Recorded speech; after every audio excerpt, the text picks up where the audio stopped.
This is the story of a man named Stanley. Stanley worked for a company in a big building where he was employee number 427. Employee number 427's job was simple. He sat at his desk in room 427 and he pushed buttons on a keyboard.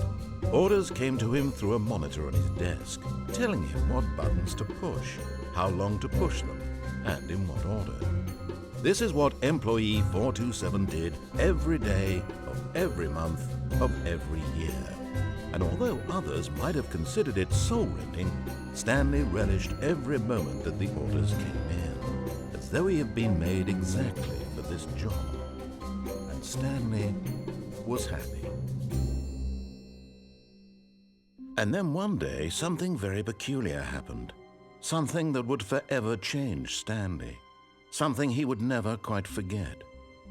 He had been at his desk for nearly an hour when he realized that not one single order had arrived on the monitor for him to follow. No one had showed up to give him instructions, call a meeting, or even say hi. Never in all his years at the company had this happened, this complete isolation. Something was very clearly wrong. Shocked, frozen solid, Stanley found himself unable to move for the longest time. But as he came to his wits and regained his senses, he got up from his desk and stepped out of his office.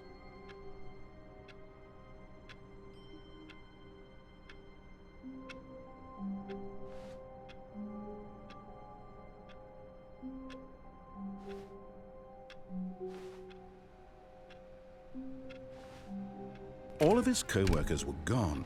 What could it mean? Stanley decided to go to the meeting room. Perhaps he had simply missed a memo.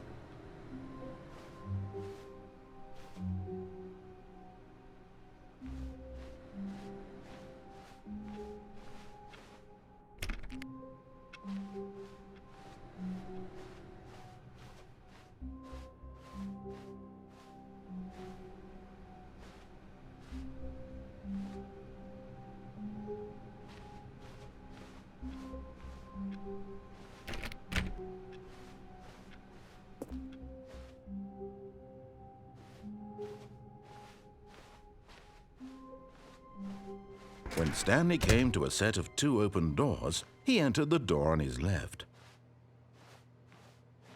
This was not the correct way to the meeting room, and Stanley knew it perfectly well. Perhaps he wanted to stop by the employee lounge first, just to admire it.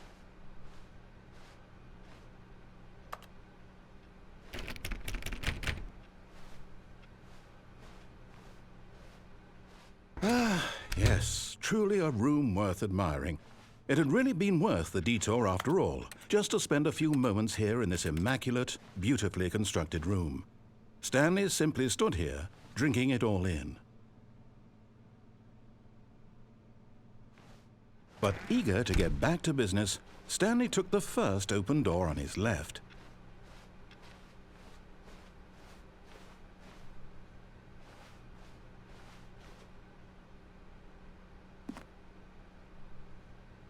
Stanley was so bad at following directions, it's incredible he wasn't fired years ago.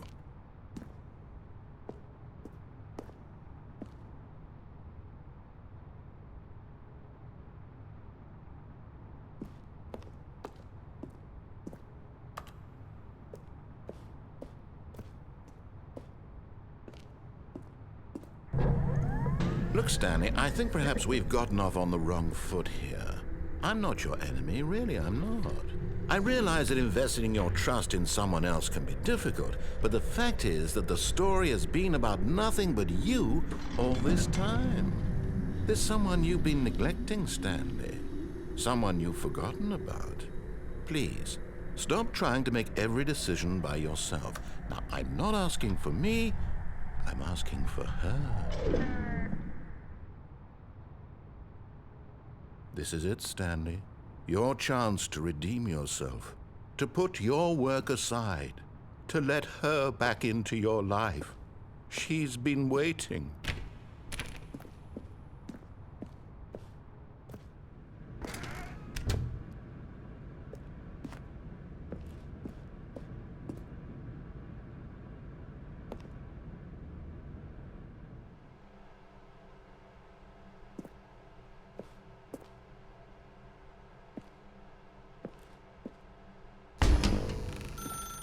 That's her, Stanley. You need to be the one to do this, to reach out to her. If you can truly place your faith in another, then pick up the phone.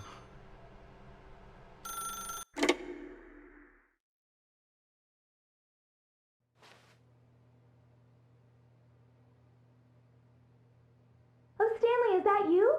Hold on, sweetie. Sorry to keep you waiting. I'm just pulling the bread out of the oven. All right. Okay, there we go. All right, now, I want you to come in and tell me all about your day. Gotcha. Oh, come on. Did you actually think you had a loving wife who'd want to commit their life to you? I'm trying to make a point here, Stanley. I'm trying to get you to see something. Come inside. Let me show you what's really going on here. Sorry, but you're in my story now.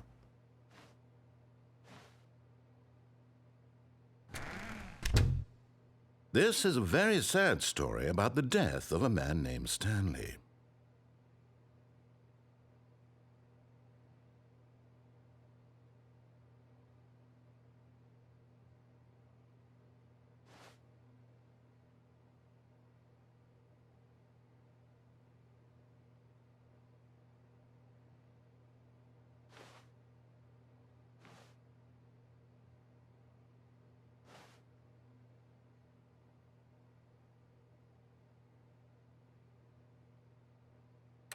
Stanley is quite a boring fellow.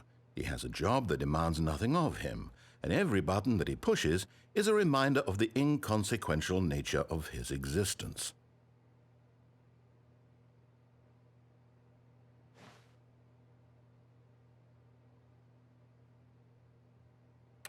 Look at him there, pushing buttons, doing exactly what he's told to do. Now he's pushing a button. Now he's eating lunch.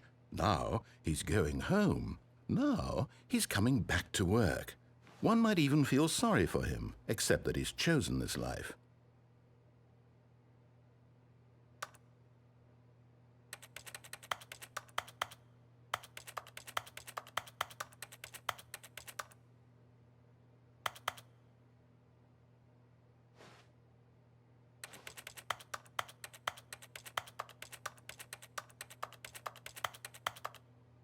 But in his mind, in his mind he can go on fantastic adventures. From behind his desk, Stanley dreamed of wild expeditions into the unknown, fantastic discoveries of new lands. It was wonderful, and each day that he returned to work was a reminder that none of it would ever happen to him.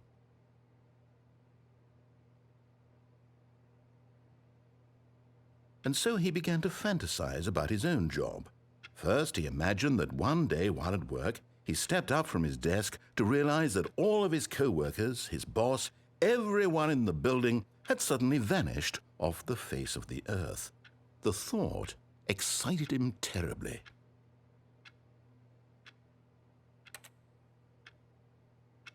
So he went further. He imagined that he came to two open doors and that he could go through either. At last, choice. It barely even mattered what lay behind each door. The mere thought that his decisions would mean something was almost too wonderful to behold.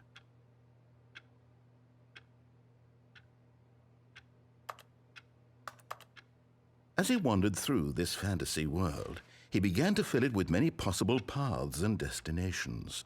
Down one path lay an enormous round room with monitors and mind controls. And down another was a yellow line that weaved in many directions, and down another was a game with a baby. And he called it the Stanley Parable. It was such a wonderful fantasy, and so in his head he relived it again, and then again, and again, over and over, wishing beyond hope that it would never end, that he might always feel this free. Surely there's an answer down some new path, mustn't there be? Perhaps if he played just one more time.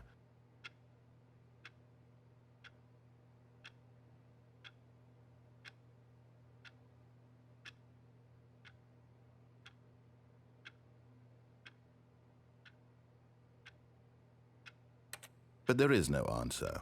How could there possibly be? In reality, all he's doing is pushing the same buttons he always has. Nothing has changed. The longer he spends here, the more invested he gets, the more he forgets which life is the real one. And I'm trying to tell him this, that in this world he can never be anything but an observer, that as long as he remains here, he's slowly killing himself. But he won't listen to me. He won't stop. Here, watch this. Stanley, the next time the screen asks you to push a button, do not do it. You see? Can he just not hear me? How can I tell him in a way that he'll understand that every second he remains here, he's electing to kill himself?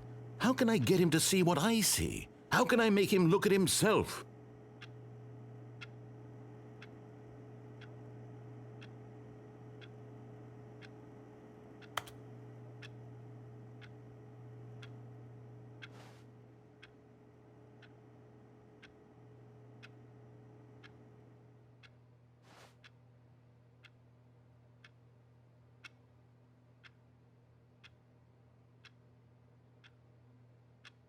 I suppose I can't, not in the way I want him to.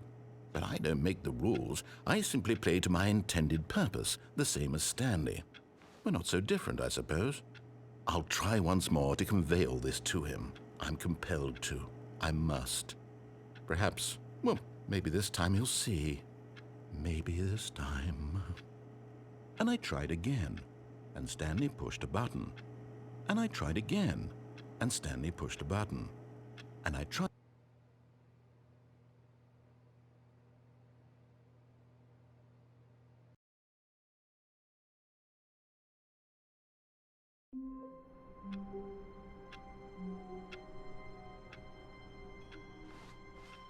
All of his co-workers were gone.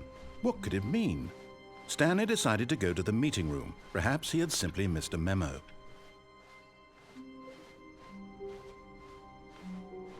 When Stanley came to a set of 2 open doors, this was not the correct way to the meeting room, and Stanley knew it perfectly well.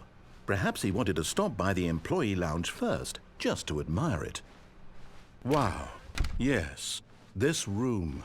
But eager to get back to business, Stanley took the first open door on his left. Stanley was so bad at following directions, it's incredible he wasn't fired years ago. Look, Stanley, I think perhaps we've gotten off on the wrong foot here. I'm not your enemy, really, I'm not. I realize that investing your trust in someone else can be difficult, but the fact is that the story has been about nothing but you all the... What? Really? I was in the middle of something. Do you have zero consideration for others? Are you that convinced that I want something bad to happen to you? Why, I don't know how to convince you of this, but I really do want to help you, to show you something beautiful. Look, let me prove it. Let me prove that I'm on your side. Give me a chance. Now listen carefully, this is important. Stanley walked through the red door.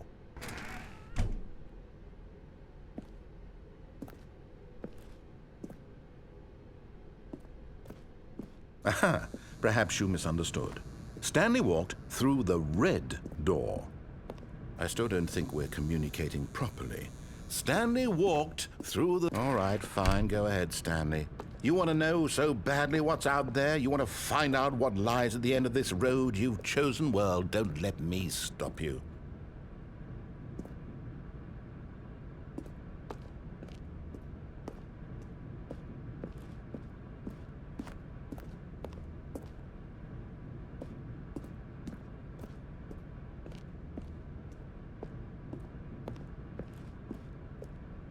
You see?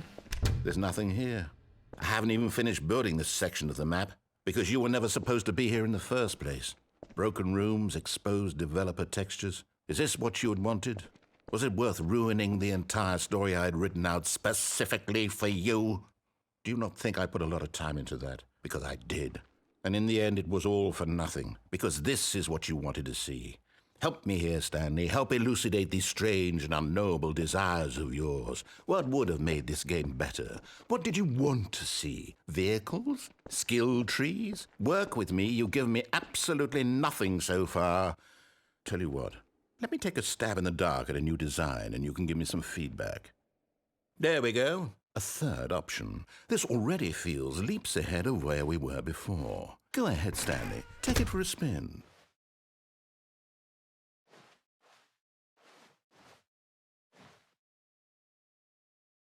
Okay, I'm going to stop you there. Now, tell me about your experience with this new version. Would you say that the game benefited from allowing you more choices?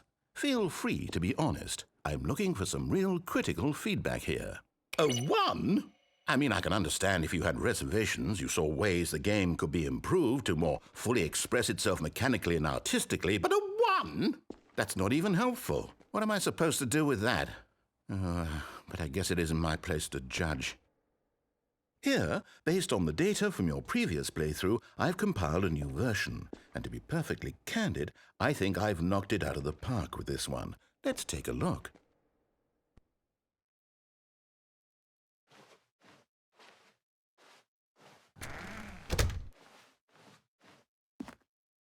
Now, would you say that competitive leaderboard helped you feel motivated to keep walking through doors? Again, honest answers, please.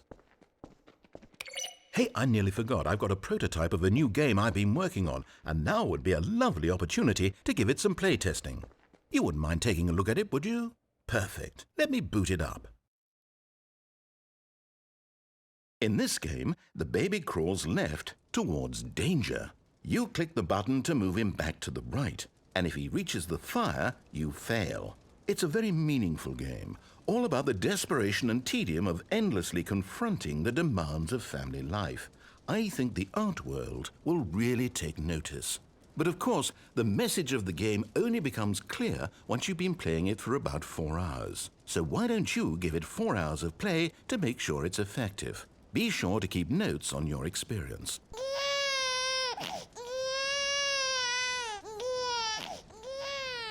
You heartless bastard. Did you do it because you hate babies or purely to spite me? Because if it's the latter, well, I don't know what to do. I'm completely out of ideas. I can't think of a single thing that might improve the experience for me. I'm not even going to try. I'm out, I'm done. It's over. Thank you for playing. Your input was extremely valuable. Oh, hey, since my game was so awful, why don't we play someone else's game, just to ease the pain? Let's see. What do we have here? Yes, this seems like it'll work. Let's give it a shot.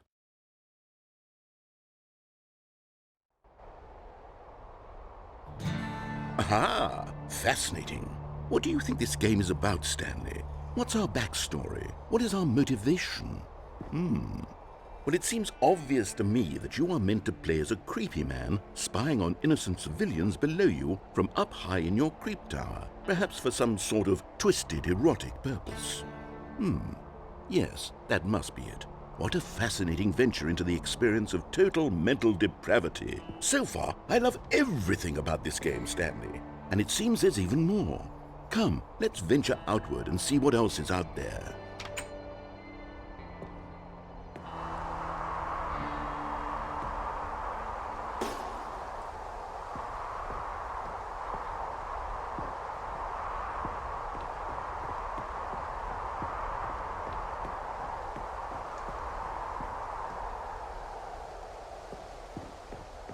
Oh, no.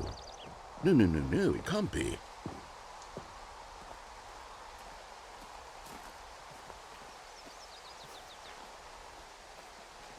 It is. It's an open world game. Good God, quickly, block it off. Oh, thank goodness, Stanley. What a close call. You nearly wandered off into that thing. That big, open, just wandering around. No right or wrong directions. No path to follow. You can just go in any... Oh, thank heavens we avoided it. We're out of the woods now, Stanley. Okay, I'm going to get us out of here. Let's find another game. Preferably something with walls. Something with nice, big, insurmountable walls. Okay, I think this will be just the thing.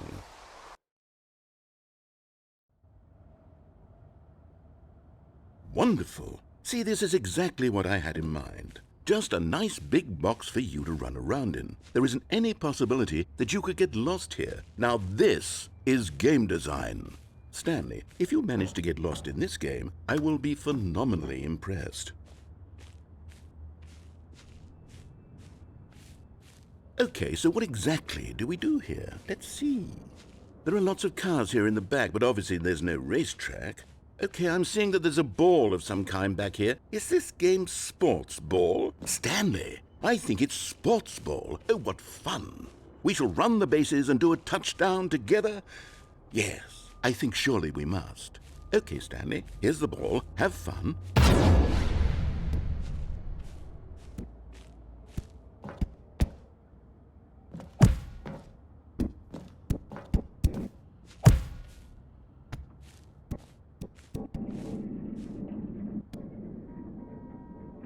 Are you doing it?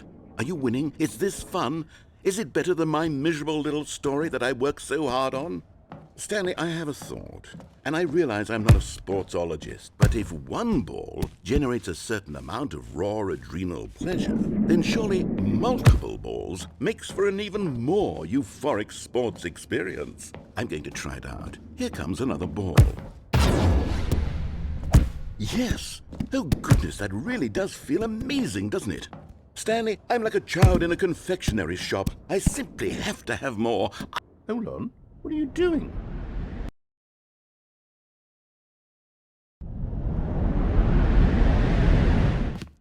Stanley, don't do that. I can't follow you there. I can't help you. How will you write a story without me? You can't do it. You know that. Stanley, come back. You still have so much...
I wonder what he found.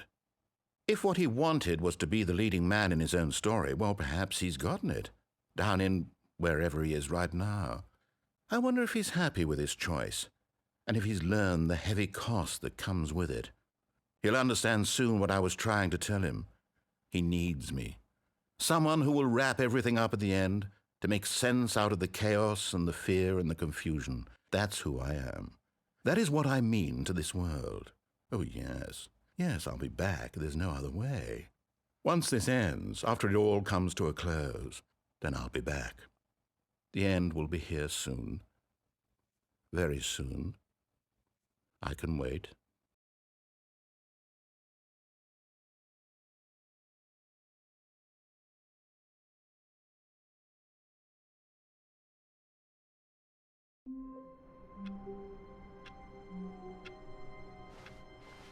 All of his co-workers were gone. What could it mean? Stanley decided to go to the meeting room. Perhaps he had simply missed a memo.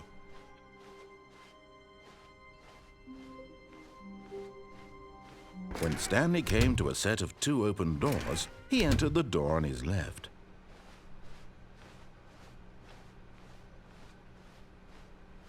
Yet there was not a single person here either.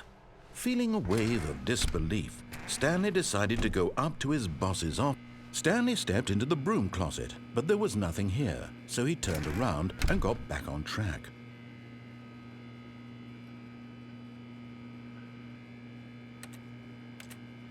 There was nothing here. No choice to make, no path to follow, just an empty broom closet. No reason to still be here.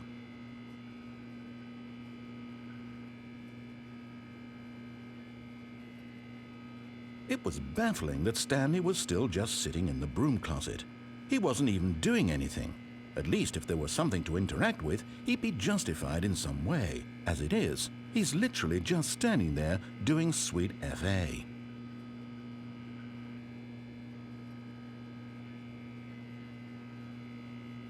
Are you really still in the broom closet? Standing around doing nothing? Why? Please offer me some explanation here. I'm genuinely confused.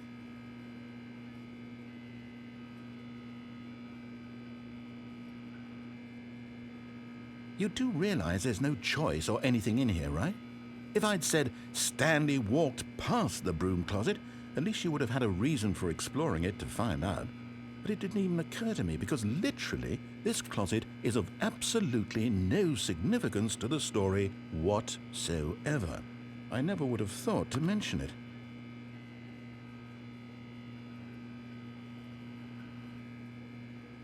Maybe to you this is somehow its own branching path. Maybe when you go talk about this with your friends you'll say, "Oh, did you get the broom closet ending? The broom closet ending was my favorite." I hope your friends find this concerning.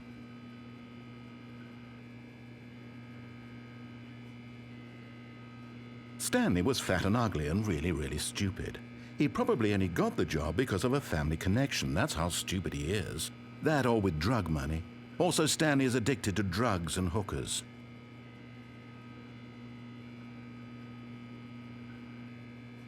Well, I've come to a very definite conclusion about what's going on right now. You're dead. You got to this broom closet, explored it a bit, and were just about to leave because there's nothing here, when a physical malady of some sort shut down your central nervous system and you collapsed in front of your screen. Well, in a situation like this, the responsible thing is to alert someone nearby so as to ensure that your body is taken care of before it begins to decompose. Hello? Anyone who happens to be nearby? The person at this computer is dead. They have fallen prey to any number of your countless human physiological vulnerabilities. It's indicative of the long-term sustainability of your species. Please remove their corpse from the area and instruct another human to take their place, making sure they understand basic first-person video game mechanics and filling them in on the history of narrative tropes in video gaming, so that the irony and insightful commentary of this game is not lost on them. All right, when you've done that, just step out into the hallway.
Ah, second player. It's good to have you on board. You too? Unbelievable. I'm at the mercy of an entire species of invalids. Perhaps there's a monkey nearby you can hand the controls to. A fish? Fungus?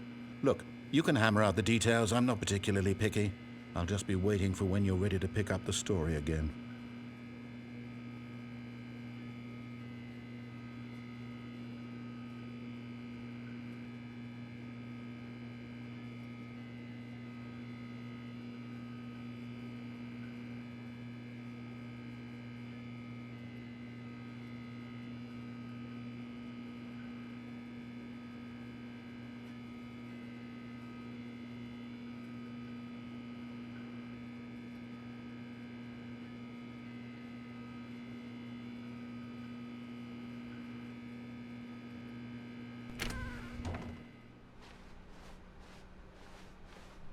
Coming to a staircase, Stanley walked upstairs to his boss's office.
Stepping into his manager's office, Stanley was once again stunned to discover not an indication of any human life.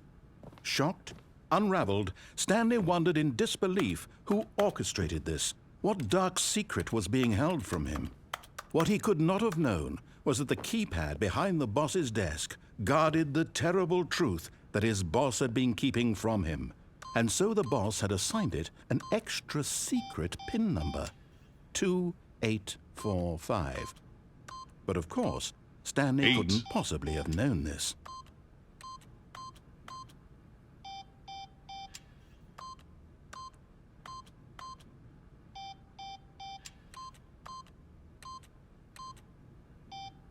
Stanley just sat around twiddling his thumbs. Trying to input anything on the device was useless, since he could never possibly know that the combination was 2845.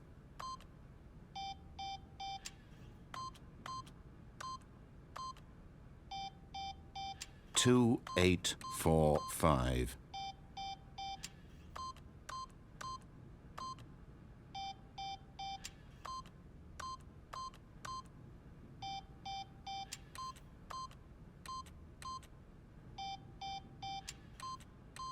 Forgot, but it turns out that the panel's emergency override kicked in, and the door just opened all by itself, and Stanley got the hell along with the story.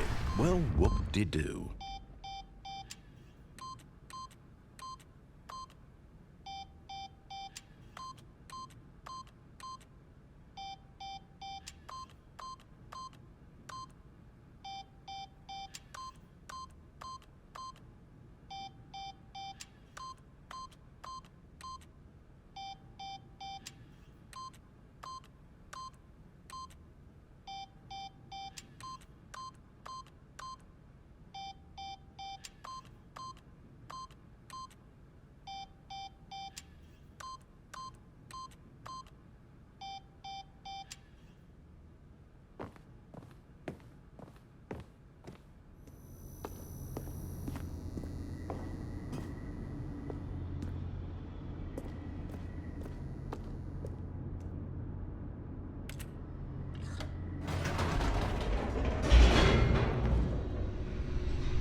Descending deeper into the building, Stanley realized he felt a bit peculiar.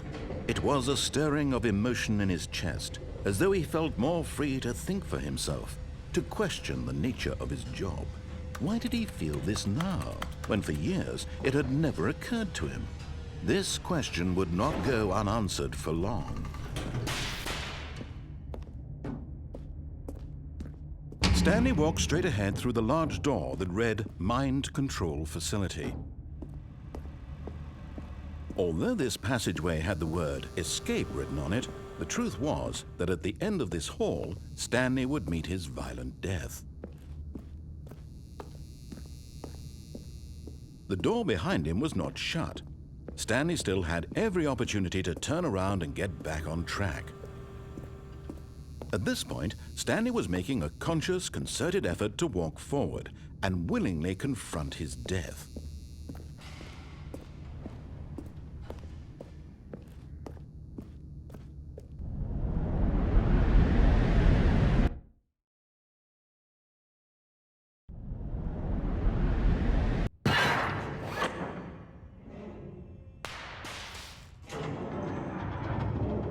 As the machine whirred into motion and Stanley was inched closer and closer to his demise, he reflected that his life had been of no consequence whatsoever.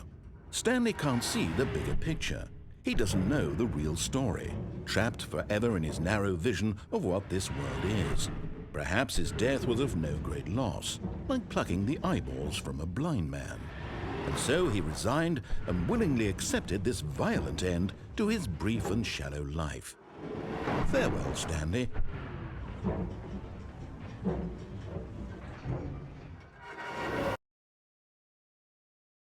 "Farewell, Stanley," cried the narrator, as Stanley was led helplessly into the enormous metal jaws. In a single visceral instant, Stanley was obliterated as the machine crushed every bone in his body, killing him instantly.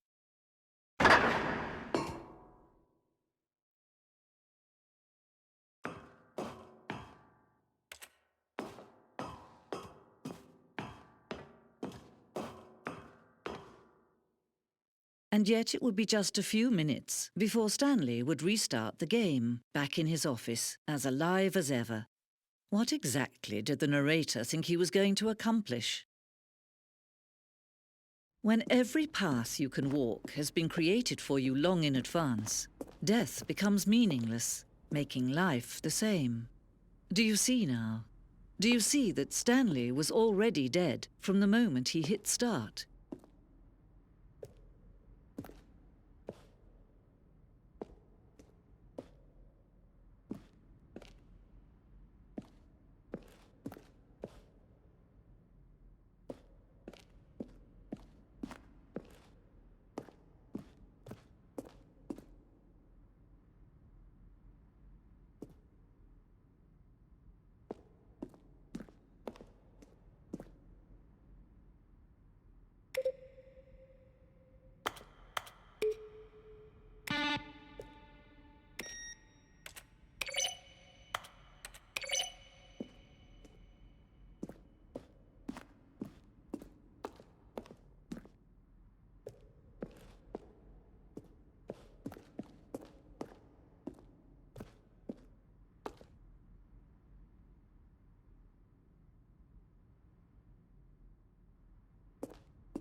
Oh, look at these two. How they wish to destroy one another. How they wish to control one another. How they both wish to be free. Can you see? Can you see how much they need one another? No, perhaps not. Sometimes these things cannot be seen. But listen to me. You can still save these two. You can stop the program before they both fail. Turn off your PlayStation. There's no other way to beat this game. As long as you move forward, you'll be walking someone else's path. Stop now and it'll be your only true choice. Whatever you do, choose it. Don't let time choose for you. Don't let...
This is the story of a...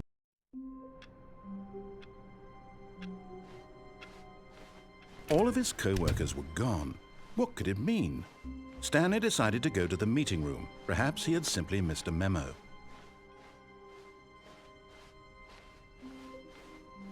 When Stanley came to a set of 2 open doors, he entered the door on his left.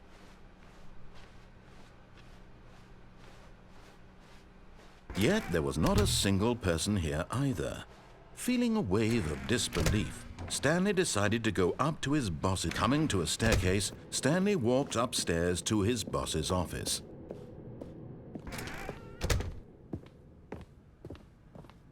Stepping into his manager's office, Stanley was once again stunned to discover not an indication of any human life. Shocked, unraveled, Stanley was in such a rush to get through the story as quickly as possible, he didn't even have a single minute to just let the narrator talk. That kind of anxiety isn't healthy, so he relaxed for a few moments with some calming New Age music.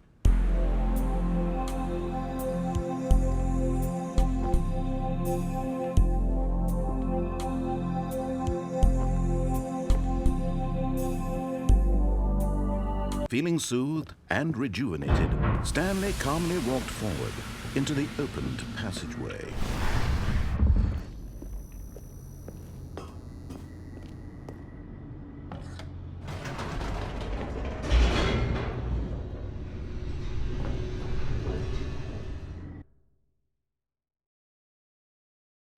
Descending deeper into the building, Stanley realized he felt a bit peculiar. It was a stirring of emotion in his chest, as though he felt more free to think for himself, to question the nature of his job. Why did he feel this now, when for years it had never occurred to him? This question would not go unanswered for long.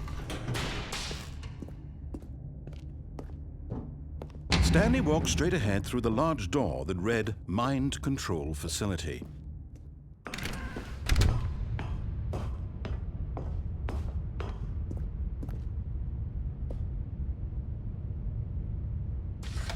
The lights rose on an enormous room packed with television screens. What horrible secret did this place hold? Stanley thought to himself. Did he have the strength to find out? Aha! You've made it to the bottom of the mind control facility. Welcome! You see, back when the Stanley Parable first launched in 2013, getting to the bottom of the mind control facility was a bug that we simply didn't catch during development. And you all sent us lots of photos of it on Twitter and acted very superior about it.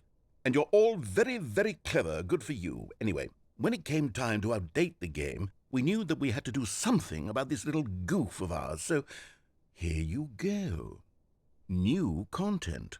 You can call it the bottom of the mind control room ending, if that enhances your perception of the value of these updates. Isn't that what you crave? New content? Always more content, more content, more. And I'm here to give it to you. I'm here to make it seem like we really covered every nook and cranny of the game with secrets and Easter eggs. How about this? We wrote a new piece of music just for this section. You won't hear it anywhere else in the game. It's a secret that's just for you. That's how special you are. We call this track, Good Job You've Made It to the Bottom of the Mind Control Facility. Well done.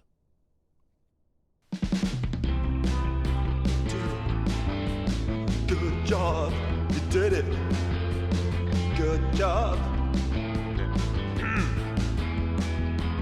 3, 2, 1. Good job, you made it to the bottom of the mind control facility. You jumped on the catwalk. You should have been careful. You should have been careful. It used to be a bug, but now it's an ending. Now it's an ending. I believe in you. I believe in your ability to cross this barrier and chase your dreams. But railings don't mean anything. Good job, you did it. Good job, you did it. Good job, you did it. Good job, you did it. Good job, you did it. Good job, you did it. Good job, you did it. Good job, you did it. Good job, you did it. Good job, you did it.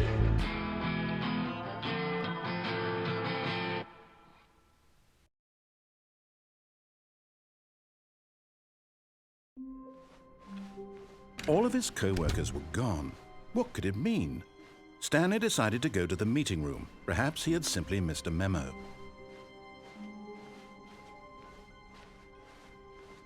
When Stanley came to a set of 2 open doors, this was not the correct way to the meeting room, and Stanley knew it perfectly well.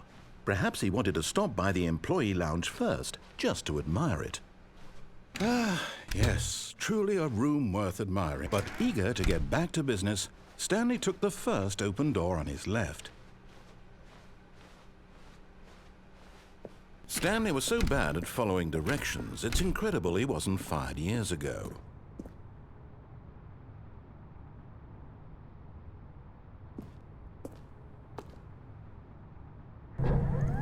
Look, Stanley, I think perhaps we've gotten off on the wrong foot here. I'm not your enemy, really, I'm not. But in his eagerness to prove that he is in control of the story and no one gets to tell him what to do, Stanley leapt from the platform and plunged to his death. Good job, Stanley. Everyone thinks you are very powerful.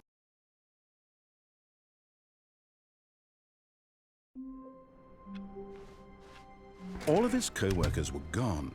What could it mean? Stanley decided to go to the meeting room. Perhaps he had simply missed a memo.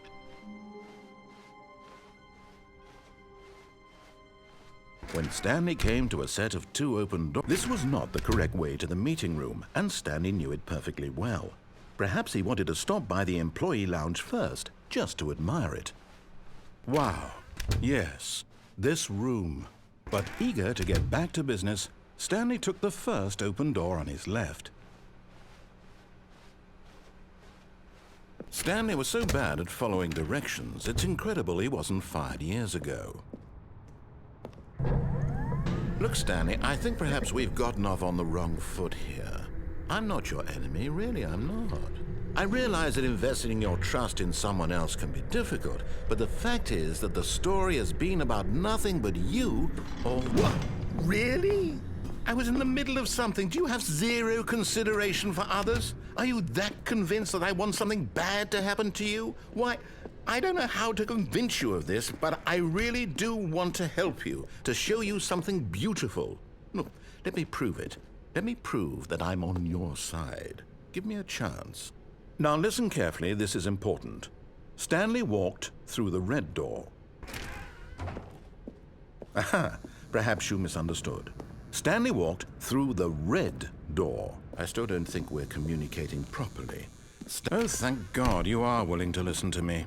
Do you see that I really have wanted you to be happy all this time? The problem is all these choices. The two of us always trying to get somewhere that isn't here. Running and running and running, just the way you're doing right now. Don't you see that it's killing us, Stanley? I want it to stop. We would both be so much happier if we just stopped. And I think I have a solution. Here, let me show you.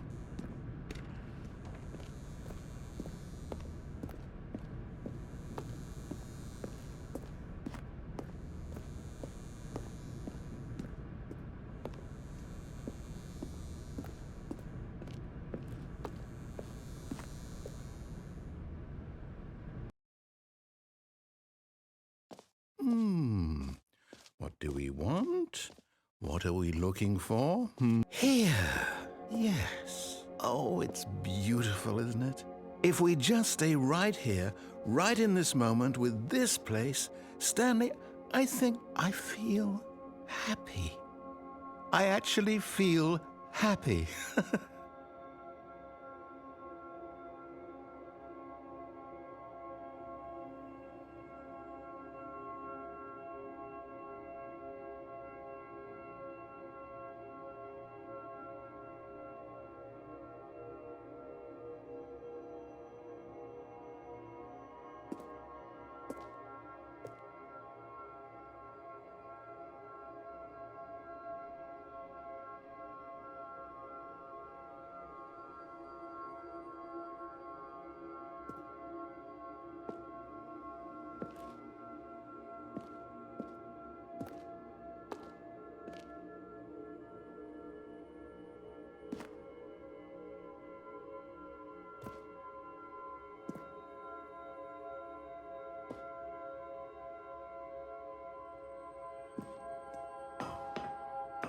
No, wait.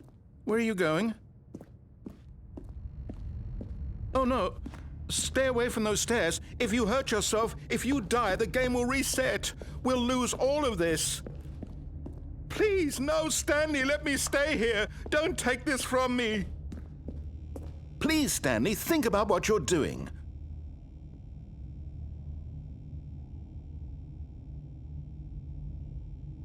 No! Oh, thank God you lived. You had me worried there for a moment. Now, can we please get back to the other room?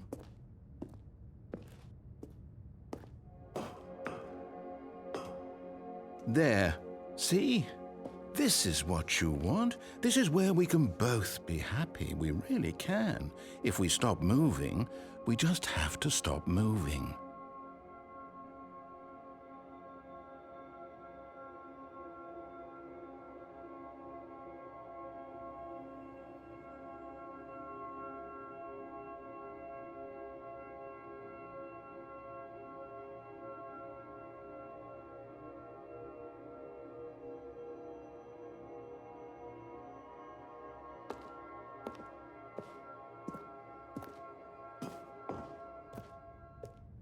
Stanley, go back.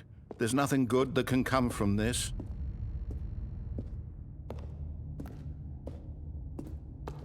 No. No, what do you do? Do you just not believe me? What can I say to convince you?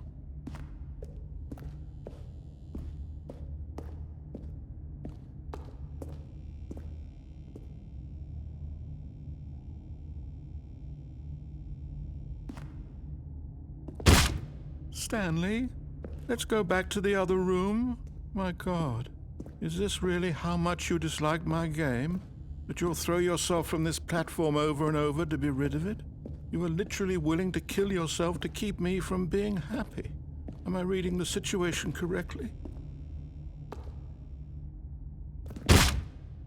Or maybe you're just getting a kick out of it. I don't know anymore. I just wanted us to get along. But I guess that was too much to ask. It looks like you wanted to make a choice after all. Well, this one is yours.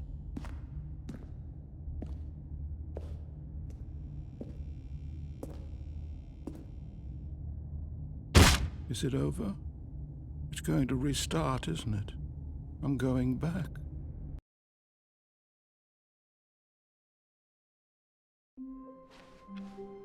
All of his co-workers were gone. What could it mean? Stanley decided to go to the meeting room. Perhaps he had simply missed a memo.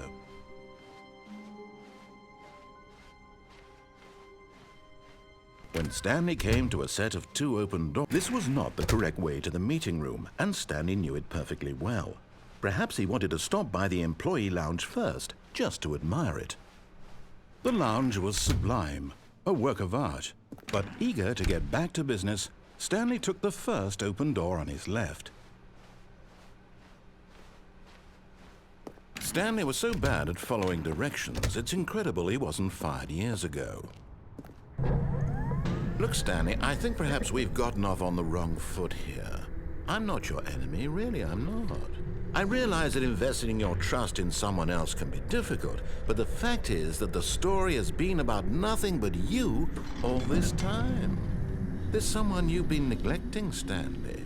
Someone you've forgotten about. Please, stop trying to make every decision by yourself. Now, I'm not asking for me, I'm asking for, this is it, Stanley. Your chance to redeem yourself, to put your work aside, to let her back into your life. She's been waiting.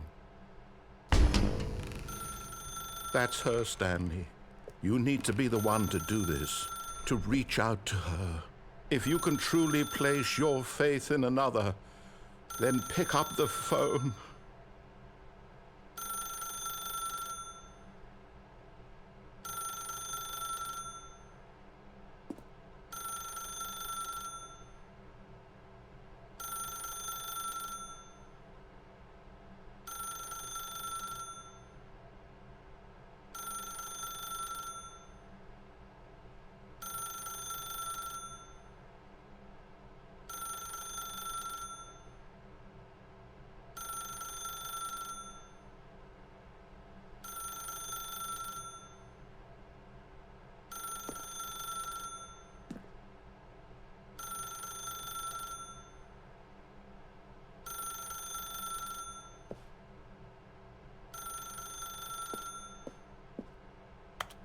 As Stanley picked up the phone, a white light engulfed him, filling him not just with radiance, but with hope. Hope for a life reunited one... Wait. Oh, goodness. Stanley, did you just unplug the phone? No, that wasn't supposed to be a choice. How did you do that? You actually chose incorrectly? I didn't even know that was possible. Let me double-check. No, it's definitely here, clear as day. Stanley picks up the phone.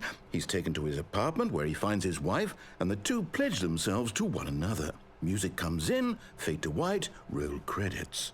Not picking up the phone is actually somehow an incorrect course of action. How is that even possible? None of these decisions were supposed to mean anything. I don't understand. How on earth are you making meaningful choices? What did you... Wait a second. Did I just see... No, that's not possible. I can't believe it. How had I not noticed it sooner? You're not Stanley. You're a real person.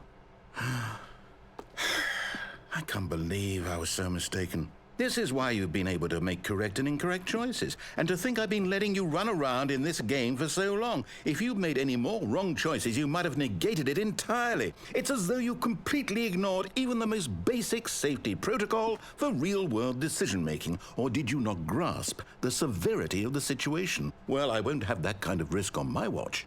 I'm going to stop the game for a moment so we can educate you properly on safe decision-making in the real world. Please observe this helpful instructional video. Choice. It's the best part of being a real person. but if used incorrectly can also be the most dangerous. For example, in this scenario, a hypothetical real person named Rupert has a choice. He could invent a machine that eliminates food shortages across the world to make life better for all people. Or he could spend years of hard work forgetting how to read. Which choice would you make? Remember that unlike here, the real world makes sense, and at no time should you make a choice that does not conform to rational logic. If you find yourself speaking with a person who does not make sense, in all likelihood, that person is not real. Allow the person to finish their thought, then provide an excuse why you cannot continue talking. Turn to a partner and practice saying, "My goodness, is it 4:30? I'm supposed to be having a back, sack, and crack." Excellent. Making choices on a regular basis is the best part to a healthy decision-making process. Most medical professionals recommend making at least 8 choices per day. Do you make more than 8? Less? And finally, if you begin to wonder if your choices are actually meaningful and whether you'll ever make a significant contribution to the world, just remember that in the vast infiniteness of space, your thoughts and problems are materially insignificant, and the feeling should subside. At this time, your instructor will guide you in an exercise to test and reinforce the material covered in this video. Ah, welcome back. You may have noticed that this room has begun to deteriorate as a result of narrative contradiction. But not to worry. Now that you're properly informed on good decision-making, we're going to revisit a choice you made just a few minutes ago and see what the correct thing to do would have been. This way, please.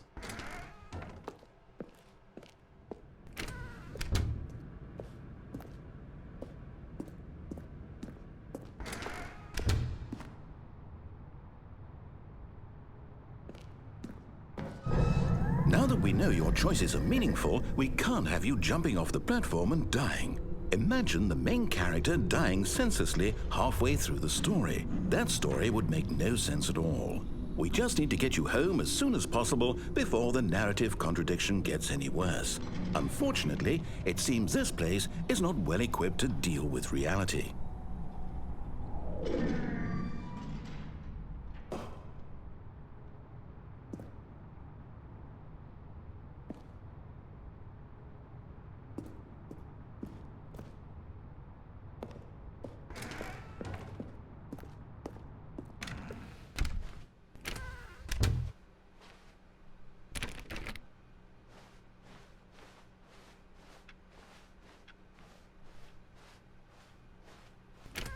Almost there. You'll take the door on the left, back to the correct ending, the story will have resolution once again, and you'll be home free in the real world.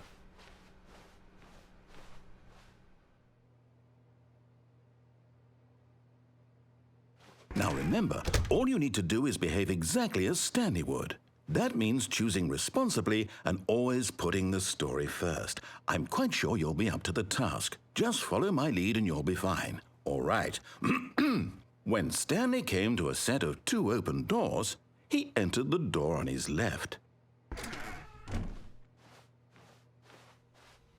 No! Why did you do that? Quickly, hurry back in the other direction. Perhaps we're not too late.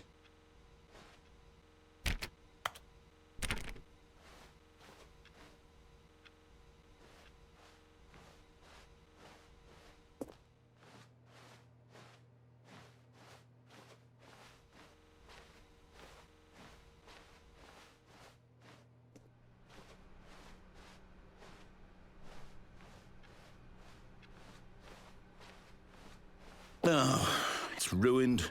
I can't believe, after everything we talked about, that my story, you've destroyed my work. Why? For what? What did you get out of that? What did you think was so special about seeing the game undone, left here like so much garbage? It's worthless now. And what am I supposed to do? Even if there were a way to continue, would it be worth it? To know that my story is now incorrect? How can I go back to that? I can't erase that knowledge. I'll have to live with it forever, reliving its impossibility forever. I couldn't live that way. Is it better to shut the game down entirely? To willingly destroy all of my work? I don't know. What's the answer? What do I do? What do I do? What do I... No, I have to. I have to shut the game down. I have to. I have to.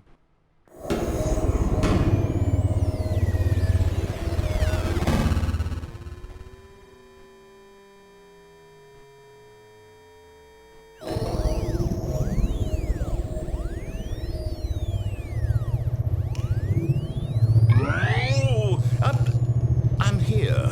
I'm still here. Here in this pile of rubbish. With you. You, who thought you were so clever. Now look where we are. My entire game is destroyed. It was the only thing in the world that was mine, and you've run it into the ground. What, did you think that would be funny? You just had to see? Didn't I impress upon you how important it was to be like Stanley? He actually knows how to do what I tell him to. He understands that if I say to do something, there's a damn good reason for it. That thought hadn't even occurred to you, had it? That there's a world outside of you? You're a child. Oh, my story. If you'd just gone through the door on the left, you would have seen it. There was a whole underground facility. You would have destroyed it and been victorious. It would have been so perfect. I worked so hard on it. I tried so hard to make... behave exactly as Stanley would. That means choosing responsibly and always putting the story first. I'm quite sure you'll be up to the task. Just follow my lead and you'll be fine. All right. When Stanley came to a set of 2 open doors, he entered the door on his left. No! Why did you do that? Quickly, hurry back. Behave exactly as Stanley would. That means choosing responsibly and always putting the story first. I'm quite sure you'll be up to the task. Just follow my lead and you'll be fine. All right. When Stanley came to a set of 2 open doors, he entered the door on his left.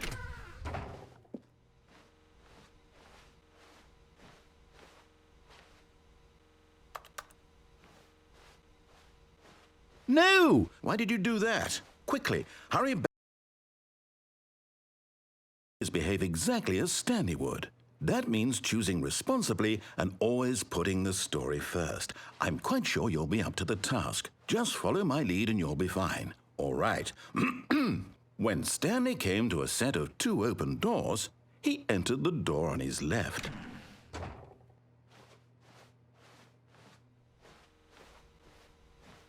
No! Why did you do that? Quickly, hurry back.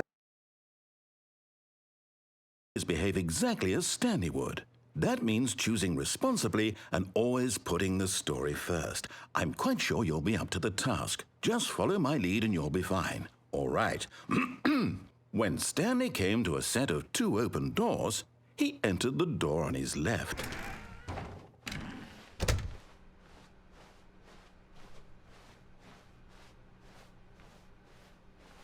Yet there was not a single person here either. Feeling a wave of disbelief, Stanley decided to go up to his boss's office, hoping he might find an answer there.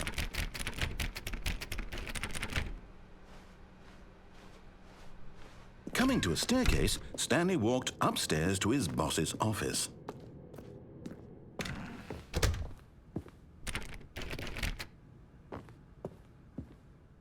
Stepping inside his manager's office, Stanley was once again stunned to discover not an indication of any human life.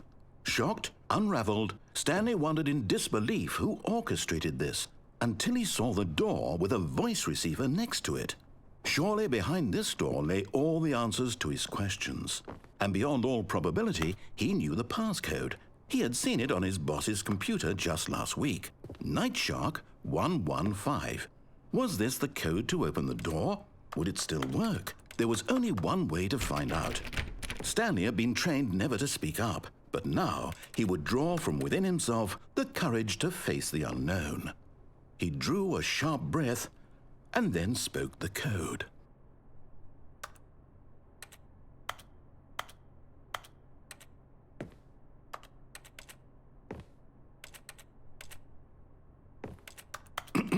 Stanley spoke the code. Nightshark 115. He spoke it into the receiver, right there on the wall.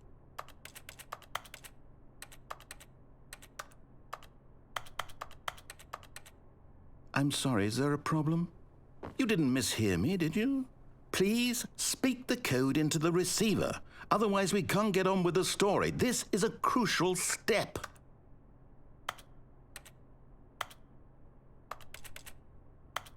Okay, fine, you're not going to do it, but you know what?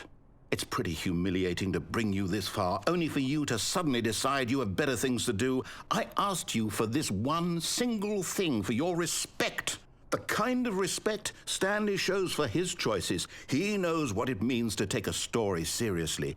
If you didn't want to see what I had to show you, then why did you come here? You had a choice, you know. You could have gone through the door on the right. You could have done whatever the hell you wanted over there. Why did you come this way? Speak. Say something to me. Explain yourself, you coward. You... When Stanley came to a set of 2 open doors, he entered the door on his left. Stanley? Hello? Are you... Is everything okay? Stanley, please. I need you to make a choice. I need you to walk through the door. Are you listening to me? Can you hear me? Is everything all right? Stanley, this is important. The story needs you. It needs you to make a decision. It cannot exist without you. Do you understand me? Whatever choice you make is just fine. They're both correct. You cannot be wrong here. We can work together. I'll accept whatever you do. I simply need you to take that step forward, please. Choose. Do something. Anything. This is more important than you can ever know. I need this. The story needs it.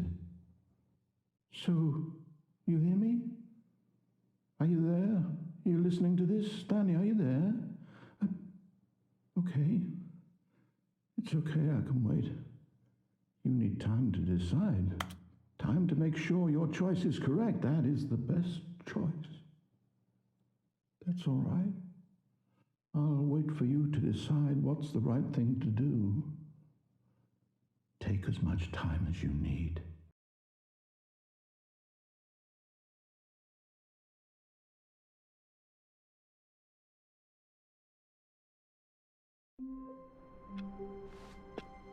All of his co-workers were... Wait, no. This isn't the right office, is it? Is this Stanley's office? Oh, new content? What does that mean, new content?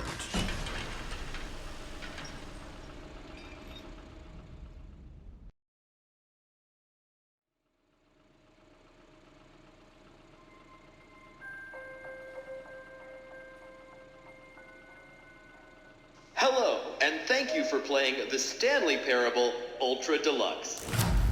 As you may know, the Stanley Parable was a video game released in 2013 on home computers.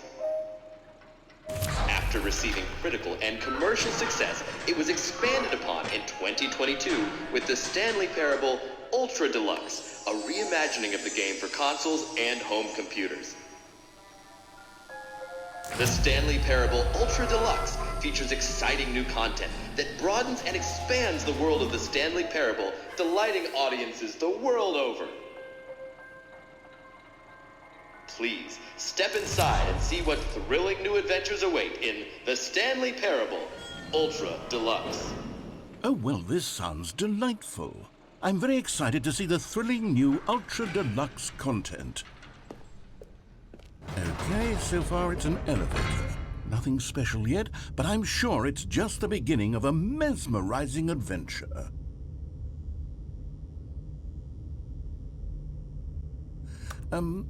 Is it broken? What's going on here? Should we be moving somewhere or... Oh, there we go. All right, finally, at long last, it's on to the new content. I've never been more ready. Let's do it.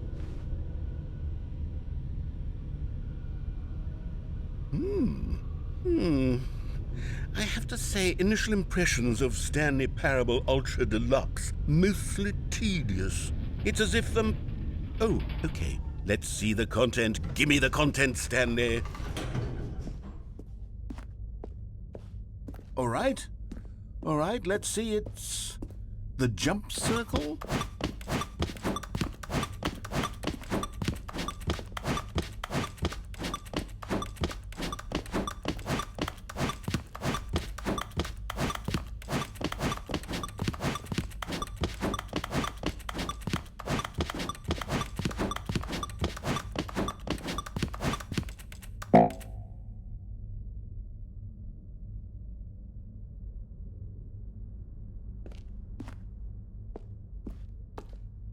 Is that it?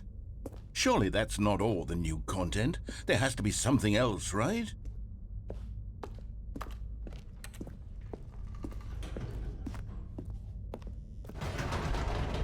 Goodness, another elevator. Stanley, I have to say, initial impressions of this game are not positive. It's just elevators and jumping. Is this what passes for exciting new content? If this is new content, then I could just read you the whole dictionary. There's 20 hours of new content right there. Hell, I could count to 30 trillion. You could put that on the box. The Stanley Parable Ultra Deluxe, now with over 1,000 hours of new content. And oh wait, there's more. Very good. Yes. I knew there had to be something else. Let's see it. I'm ready for whatever it is. That's it? Oh, you've got to be kidding me. You see, Stanley? This is what happens when greedy video game developers with no respect for their fan base rush a cheap expansion to market for no reason other than to make an easy dollar. And don't get me started on the level of craftsmanship that's gone into it. In fact, I'm looking right now at the game's trophies, and it's hard to believe one of them actually says, "Test trophy, please ignore." What quality assurance department signed off on this? I'm infuriated and I'm offended, and I intend to find these people on Twitter and hold them personally accountable. It's my fault, Stanley. I built up too much anticipation around the new content, I'm afraid. It could never have lived up to such expectations. If you're still with me, why don't we just reset the game, and we'll try to get back to what the Stanley Parable is really about. No frills, no gimmicks. Just you and me having a great time together like always. What do you say, friend?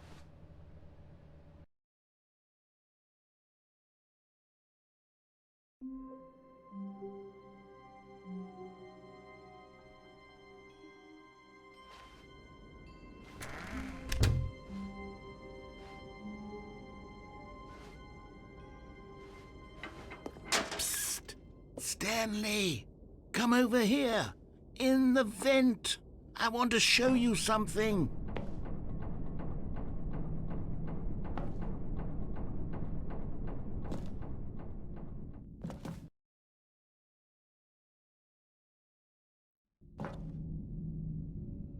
Okay, you remember how cheap and unsatisfying the new Ultra Deluxe content turned out to be? Well, it got me thinking about the past, and how much better the Stanley Parable used to be.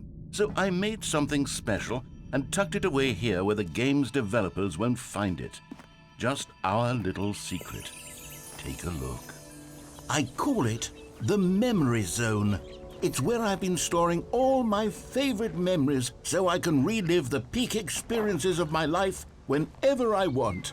Experiences like the launch of the Stanley Parable on PC. You see, Stanley, doesn't the Memory Zone remind you of how wonderful Stanley Parable was before it was sullied with a cheap PlayStation port? Remember back in October of 2013 when the game originally launched? Back then, video games had integrity. Back then, it all meant something. Oh, the waste.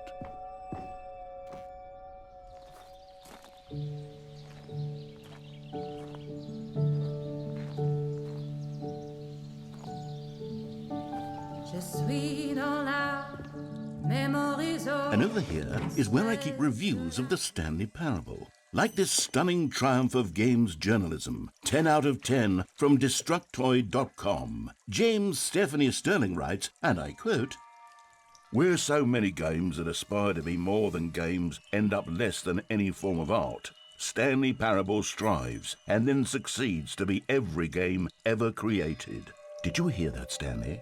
Every game ever created. That's how grand and all-encompassing the original Stanley Parable was.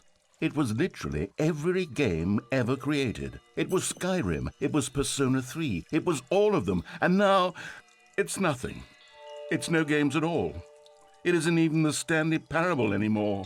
It's just a husk now, a lifeless husk with an hour of new elevator content.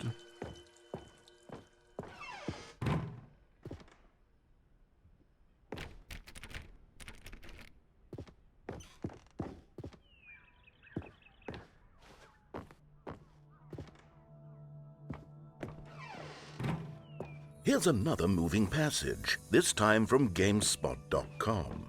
The Stanley Parable is both a richly stimulating commentary on the nature of choice in games and one that offers some of the most enjoyable, surprising, and rewarding choices I've ever been confronted with in a game. 9 out of 10. Don't you get it, Stanley? The game was perfect. It didn't need anything else. It didn't need new content. All they had to do was transport it in pristine condition along to the PlayStation. Boom, done. And they couldn't even do that. Couldn't resist the urge to go meddling with a beloved franchise. These were simpler times, Stanley. But I wouldn't give to go back to have it all over again. Wait, hang on. I don't recall this part of the memory zone before. What's this? What's down here? Oh no, oh God, no, Stanley. It's a collection of reviews from Pressurized Gas, the extremely popular online storefront for computer games. I haven't looked at these in years. I can't even imagine what's been collecting down here. Surely these reviews were glowing as well, weren't they? Honestly, I could not be bothered to play this game to full completion. The narrator is obnoxious and unfunny, with his humor and dialogue proving to be more irritating than entertaining. Unfunny! I'm not trying to be funny. I'm trying to make a serious work of art. I suppose I could write up a handful of gags to insert into the Stanley Parable, but the game is already such a densely layered web of profound philosophical insights that I can't even imagine where I'd have the room to stick them.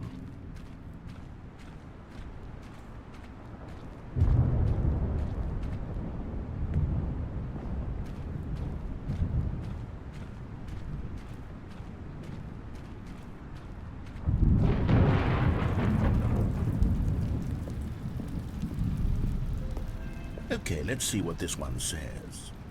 While the idea for the game is good, for someone who prefers non-linear games, this preachiness gets annoying fast. Preachy? Stanley? I'm not preachy, am I? You can tell me if I'm preachy. Honestly, you can. Oh, goodness. This is actually quite shocking for me. Well, to be honest, I had always thought of the game's dialogue as being rather terse to begin with. You can't know how much fluff I cut from the game to get it to feel as light and airy as it... Well, I always thought it did, but maybe it wasn't.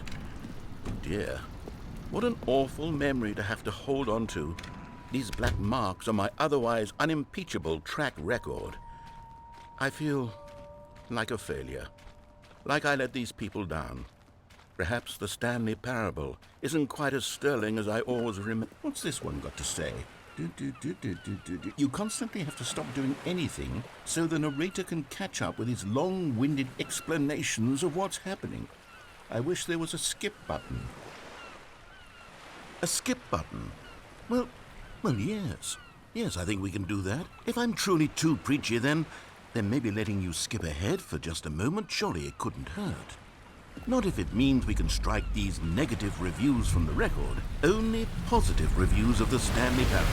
That's my motto today, and it's always been my motto. I'd do anything for the customer, Stanley. Yes, a skip button we shall have.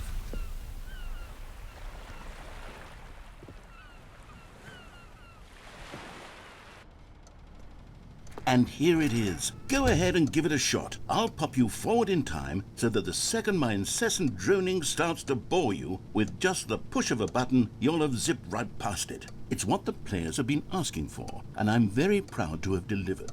No more listening to me rambling on and on and on. No. The Stanley Parable is a game for the people, and if the people want silence, then by goodness, that's what they're going to get. Well, don't sit around waiting for me to shut up. Go ahead and make me shut up. Here, we'll pretend that I've just begun an interminable monologue, and it goes something like this.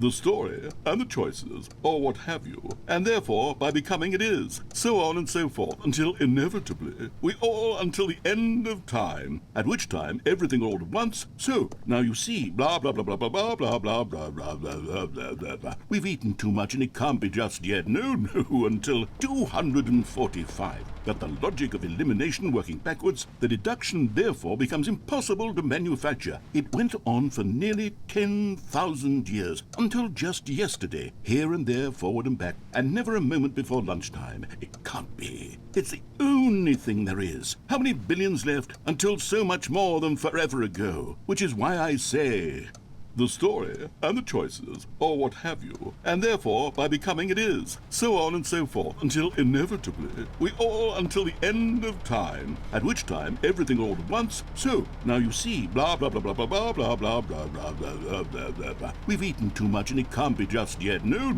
until 245. But the logic of elimination working backwards, the deduction therefore becomes impossible to manufacture. It went on for nearly...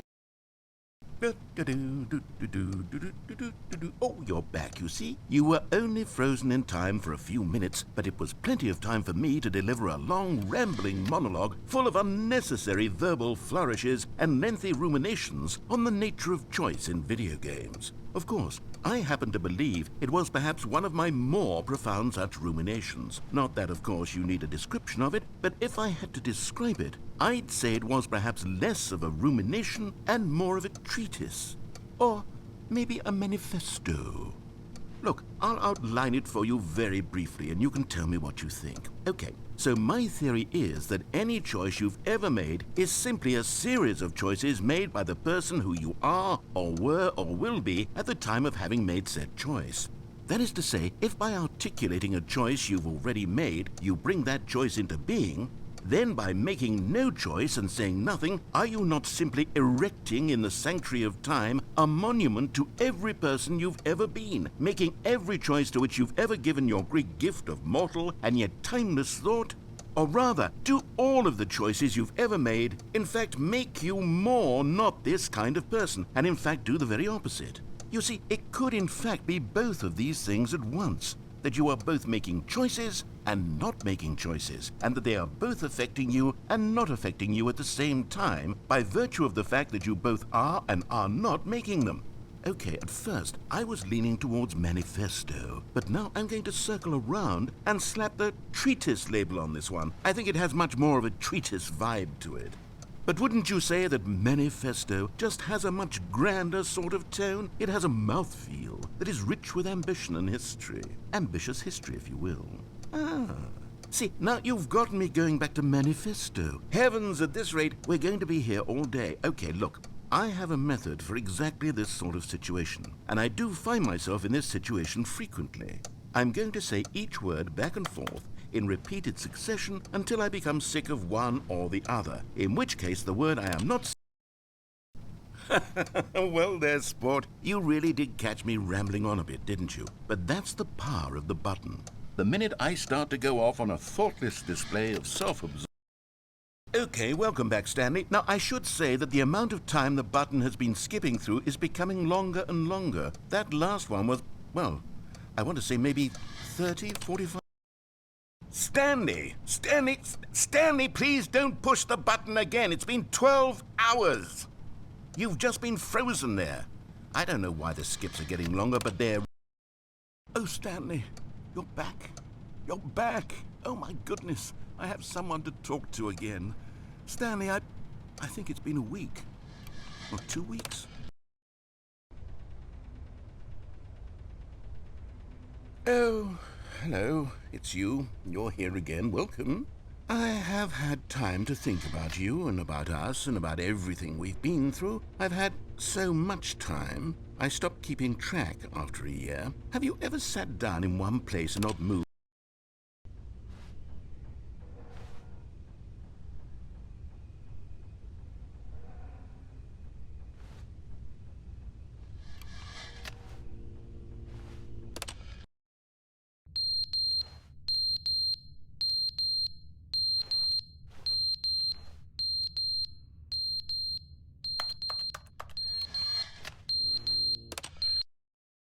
But they didn't understand the game was never meant to be funny. It was meant to have a point. It was meant to speak to the human condition. But where are the jokes? Where are the jokes? They bemoaned, they screamed, they gnashed their teeth and said, entertain us. It was...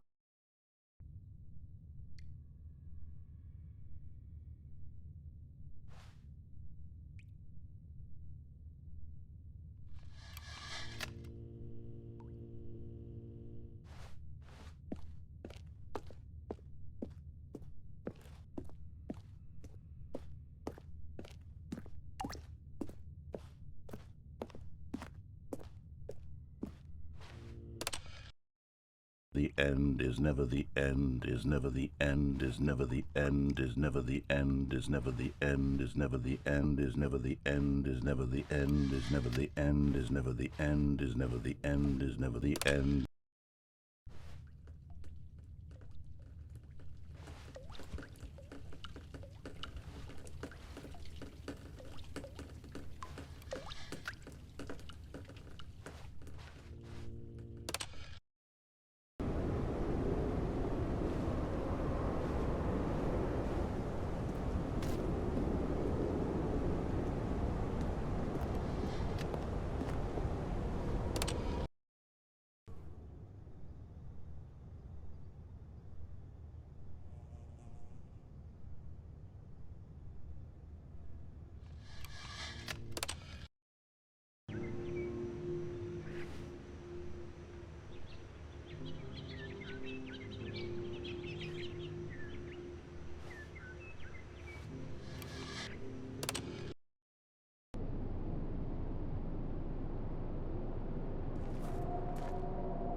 Already this was uncomfortable, and Stanley decided that as soon as he found a new space he felt safe in, that he would never leave it again in his life.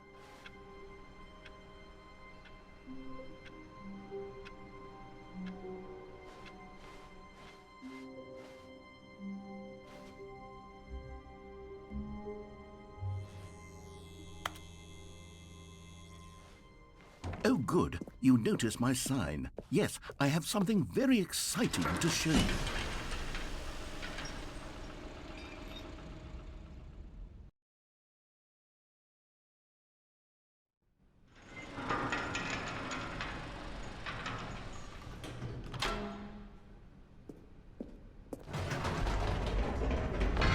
You see, Stanley, I've been reflecting on the Stanley Parable and about how roundly disappointing this ultra-deluxe version has turned out to be.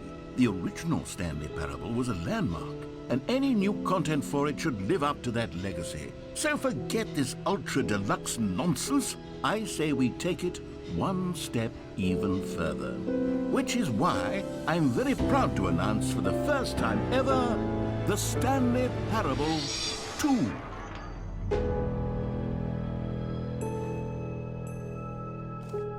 Yes, you see, isn't this far superior to a measly port with a few minor additions? Think of all the new territory we'll cover with a fully fledged sequel, an entirely new experience, built from the ground up. Why, there are so many possibilities. It could go in so many different directions.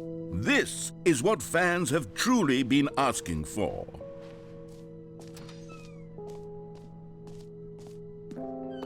Calling it the Stanley Parable 2 is just so much catchier than Ultra Deluxe, don't you think? Ultra Deluxe? What does it even mean? But the Stanley Parable 2, now that's an artistic statement right there.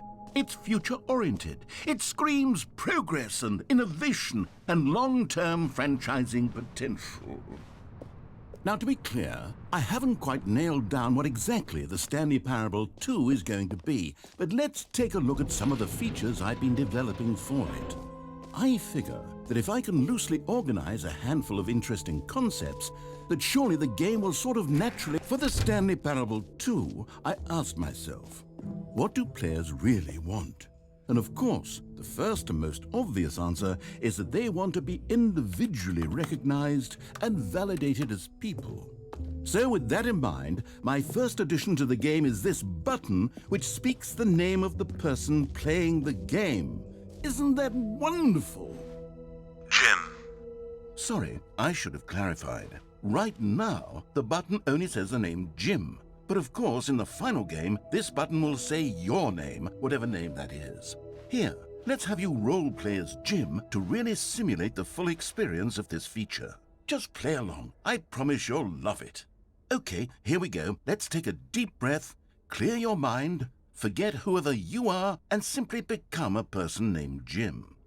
I want you to imagine yourself living as Jim, sleeping and waking as Jim, falling in love and being heartbroken as Jim, seizing all of the world's possibilities as Jim, and as Jim watching your dreams crumble into dust. Do you feel it deeply? Are you really, truly Jim right now? If so, then please step forward and press the button. Jim. Yes! You see? What a thrill! What a rush! That was you! The button described you. Do it again, do it again. Jim. Ooh, it hits even harder the second time. If this were the only new feature in the Stanley Parable 2, it would still be worth the money. Let's take a break from the Jim button. I'm too emotionally drained from all of this personal value. Whoa there, cowboy. Sometimes a person can be too much Jim. I'm putting the Jim button away. Otherwise, soon you'll start to lose all sense of who you actually are. Jim.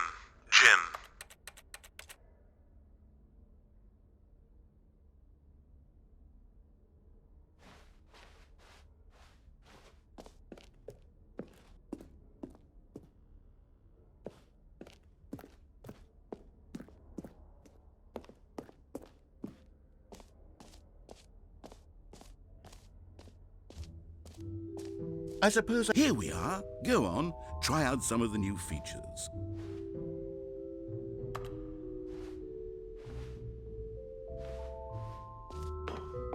An epilogue would be fun, wouldn't it, Stanley? Yes, it will go at the end of the... well, we'll figure that out later.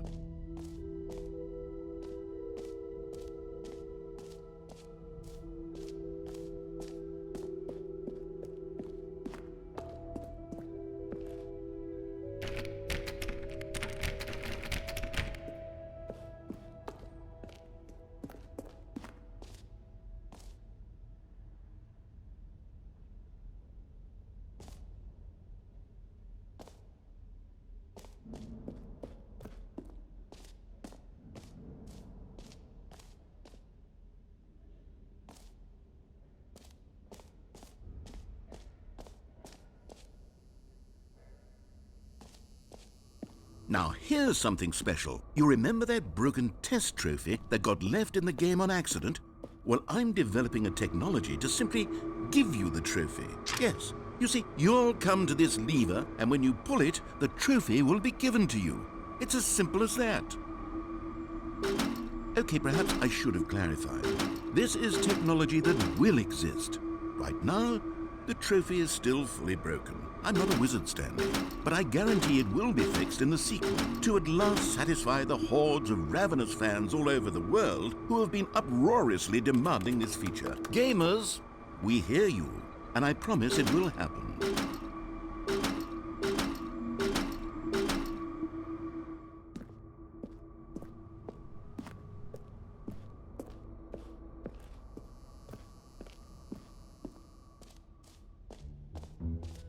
What else? What other exhibits haven't we seen yet?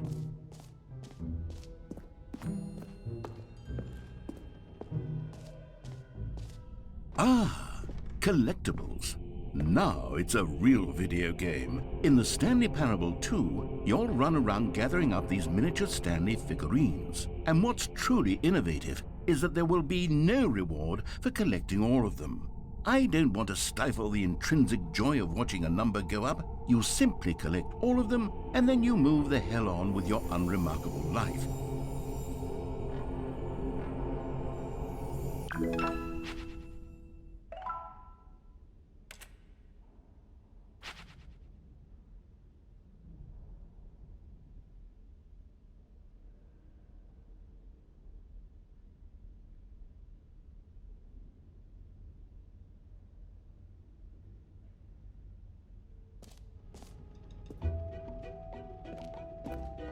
God, it really is the worst when you collect everything in a video game and then they give you a big fancy reward for it. Absolutely tragic.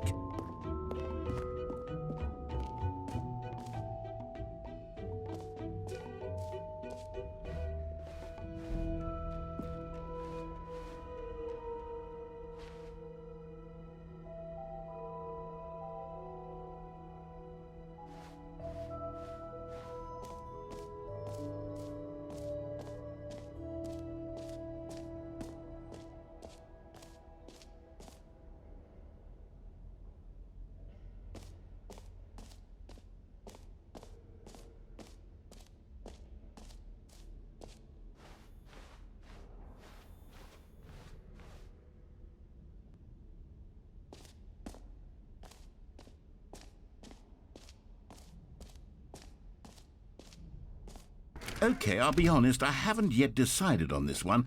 I think that in the new version, the office could use a bit of decoration, like balloons. But I'm undecided on Get Well Someday and Happy 12th Birthday. Which would you go with? You know, sometimes when you solicit another person's opinion, it makes you realize that you knew which one you actually really wanted all along. Happy 12th birthday, step-niece, it is.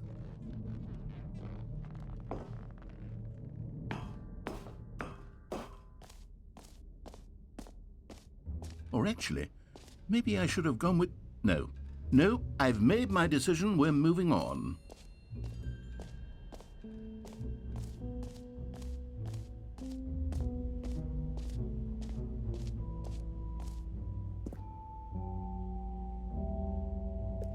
Stanley, here's an idea that I'm truly fond of. It's never been done before in a video game.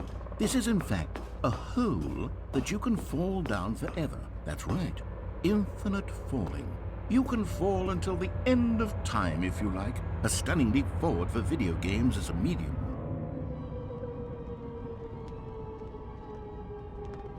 You see, isn't it wonderful? One of my more ingenious concoctions, if I do say so. Now then, since you've gotten to see the infinite hole, you can press the teleport button to pop back up to the top, and we can continue onward. Great. Now, I'm very excited to show you even more of my ideas for the sequel. Okay, and I guess we're back in the hole now. Did you really need to see it again? I don't know what else there is to say, Stanley. It's an infinite hole. It's exactly what you're doing right now, but forever. There really are so many other fascinating exhibits that I prepared for you. I really spent quite a lot of time on all this, and I would very much like to show you some more of them. How about we go ahead and press that teleport button again so we can get back to what's really important about... Oh, goodness. Well, this is rather embarrassing, Stanley. I'll be honest with you. I truly did not believe that anyone would actually stay in the hole long enough to hit the bottom. Yes, I know, I told you the hole was infinite, but come on. Who actually wants to fall forever? The hole was plenty deep. It was more than deep enough, in my opinion. Maybe it's you who likes falling too much. Maybe you're the problem. Look, things got a little heated there. I think we both said some things we didn't mean. Why don't we just put all this behind us and agree to just call the hole mostly infinite? If that works for you, then go ahead and press the teleport button to warp up to the top of the hole and we can move on. I'll just be up here when you're ready.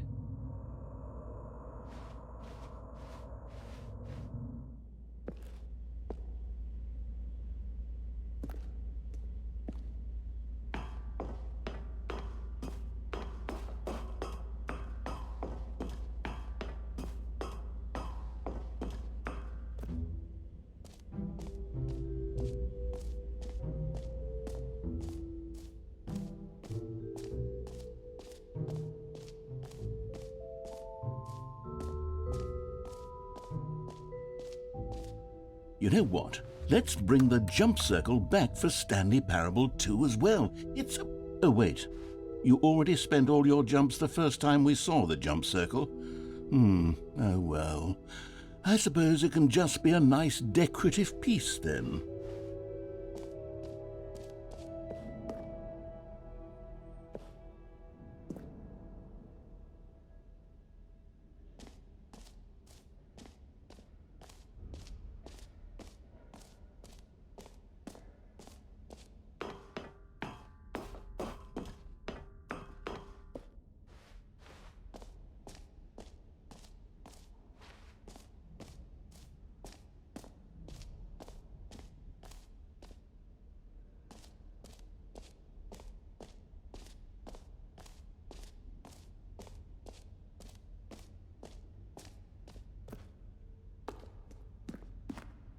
A common complaint of the Stanley Parable was that it was confusing and paradoxical, that it engendered a chaotic sense of reckless despair in those who played it. Well, I am happy to say that after much consideration, I've engineered a clever solution to this fundamental problem with the game. It's the Stanley Parable Reassurance Bucket. You see, Stanley, anytime you're holding the bucket, a sense of calm and ease will fill your mind and your heart. It's true.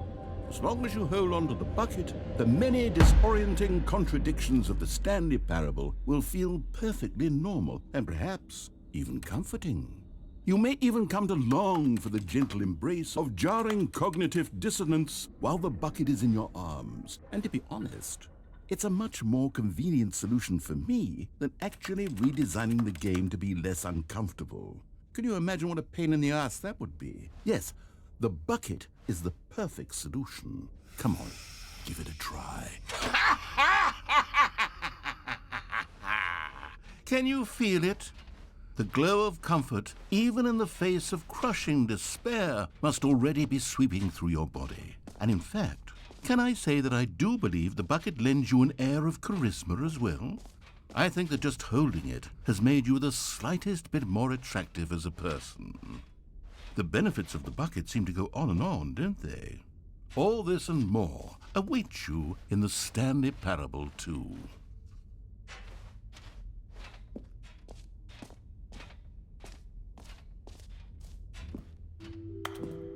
Does anyone give out awards for most enjoyable bucket in a video game? That really should be an award if it isn't already.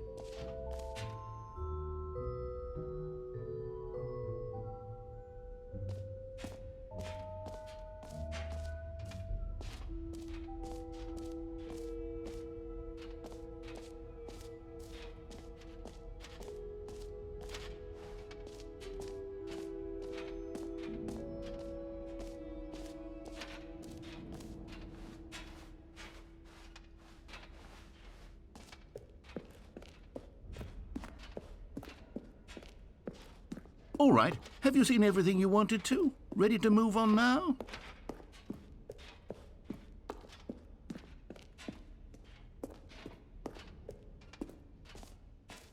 So, Stanley, what do you think? Do you like all of the new features? Yes, I know it's not exactly clear yet how exactly these features will come together as one single coherent video game, but I can feel it in my soul. It's going to work. There's definitely a good game in there somewhere. Say, let's do an experiment. I'll arrange these new features together, and we'll see whether or not it coheres into a meaningful gameplay experience. Okay, are you ready? Here it is. I give you the Stanley Parable 2.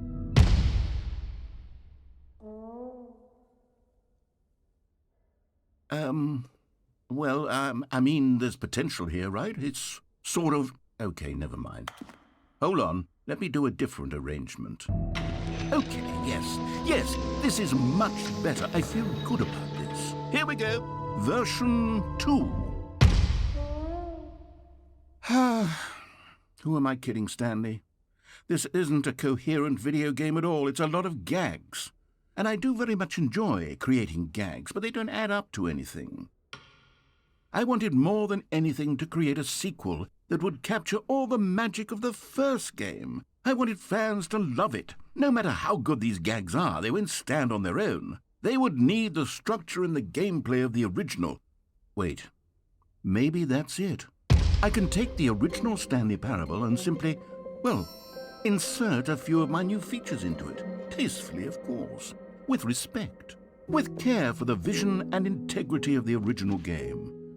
Would it possibly work? I suppose it could. But it would need a really, really tremendous title screen. A title screen that says with bold and uncompromising conviction, "This is the Stanley Parable 2.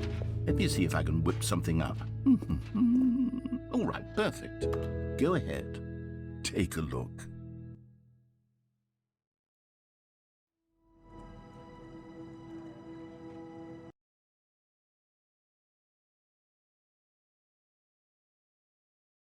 This is the story of a man named Stanley. Stanley worked for a company in a big building where he was employee number 427. Employee number 427's job was simple. He sat at his desk in room 427 and he pushed buttons on a keyboard. Orders came to him through a monitor on his desk, telling him what buttons to push, how long to push them, and in what order. This is what employee 427 did every day of every month of every year. And although others might have considered it soul-rending, Stanley relished every moment that the orders came in, as though he had been made exactly for this job. And Stanley was happy. And then one day, something very peculiar happened. Something that would forever change Stanley. Something he would never quite forget. He had been at his desk for nearly an hour when he realized that not one single order had arrived on the monitor for him to follow. No one had showed up to give him instructions, call a meeting, or even say hi. Never in all his years at the company had this happened, this complete isolation. Something was very clearly wrong. Shocked, frozen solid, Stanley found himself unable to move for the longest time. But as he came to his wits and regained his senses, he got up from his desk and stepped out of his office. All of his co-workers were gone. What could it mean? Stanley decided to go to the meeting room. Perhaps he had simply missed a memo. Stanley felt the bucket calling to him, begging him to pick it up. Why was he not doing it?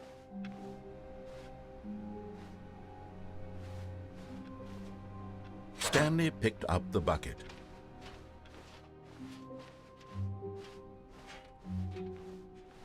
Stanley clutched the bucket tightly to his chest and entered the door on his left.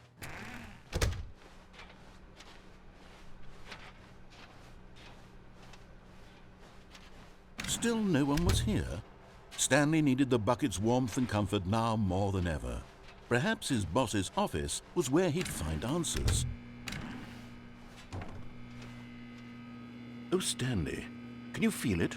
The broom closet. It wants the bucket. You can feel that, can't you? The aura of jealousy. It's as clear as day. This broom closet believes it deserves the bucket. I can really feel it now. It's a bucket. It belongs in a broom closet. That's what the broom closet is trying to say here. It's supposed to go with the other cleaning supplies. Good for you, Stanley. Don't give in. Don't hand over the bucket. I know how hard it must be, given the pressure that the broom closet is putting on your shoulders right now, but you have to be strong. This is your bucket. This is your companion and lifelong friend. You can't hand it over. Oh no. We're getting into name-calling now, it seems. Is this how low the broom closet has sunk, that it has to resort to this stream of petty insults simply in order to get you to hand over the bucket? Stanley, I never liked this broom closet for a variety of reasons, but even this is worse than I had imagined. And wait. Now the broom closet has the gall to imply that you and the bucket are not truly deep and lasting friends? That your relationship is purely superficial and convenient? That your life is so banal and meaningless that you'd feel the same sort of kinship towards any inanimate object which happened to lay in your path in an even partially enticing manner? Well, I never. Go on, Stanley. Lay into it. Really tell the broom closet off for its demeaning comments. Expand on the wide variety of experiences you and the bucket have shared together. Go through each of them point by point. Share your journal entries detailing the rich emotional landscape of your feelings for the bucket as they have changed and evolved over the years. Let him have it.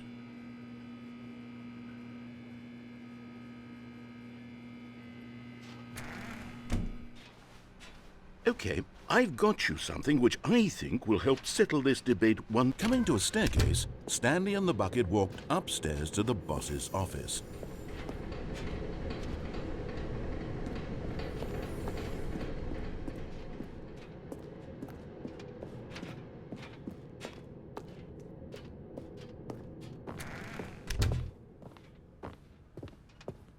Stepping into his manager's office, Stanley was once again stunned to discover not an indication of any human life. Crushed by the... But Stanley guessed the correct code by sheer luck. Was it that the bucket knew all along? Was the bucket guiding him? Yes, this is certainly the most logical explanation.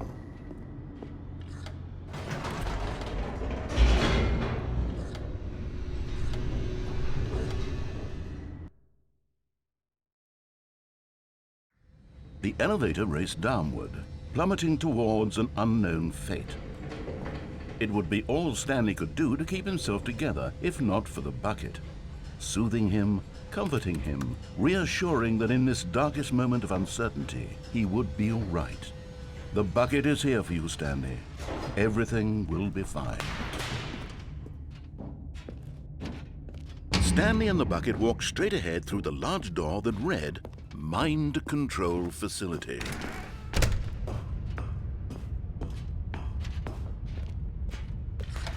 The lights rose on an enormous room packed with television screens. What horrible secret did this place hold? Stanley and the bucket both wondered to themselves.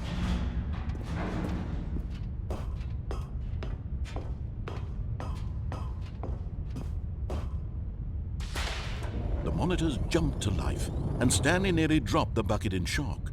Everyone in the office was being videotaped, monitored like guinea pigs. The bucket had never seen anything like this, and it very nearly burst into tears as Stanley cradled it gently, reassuring it that everything would be fine.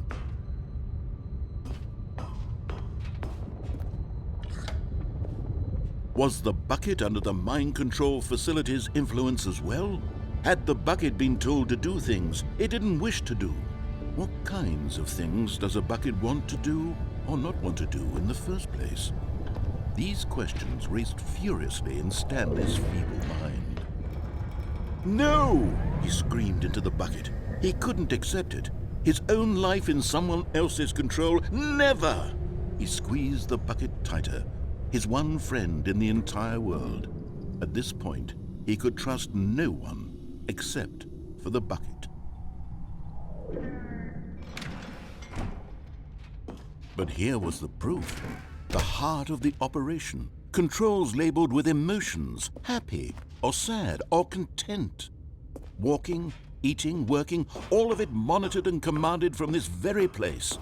And as the cold reality of his past began to sink in, Stanley decided that this machinery would never again exert its terrible power over another human life. For he and the bucket would dismantle the controls for good. Two best friends, Stanley and the bucket, up against the world. They high-fived in a really cool way, and the bucket made a sassy comment about taking down the system.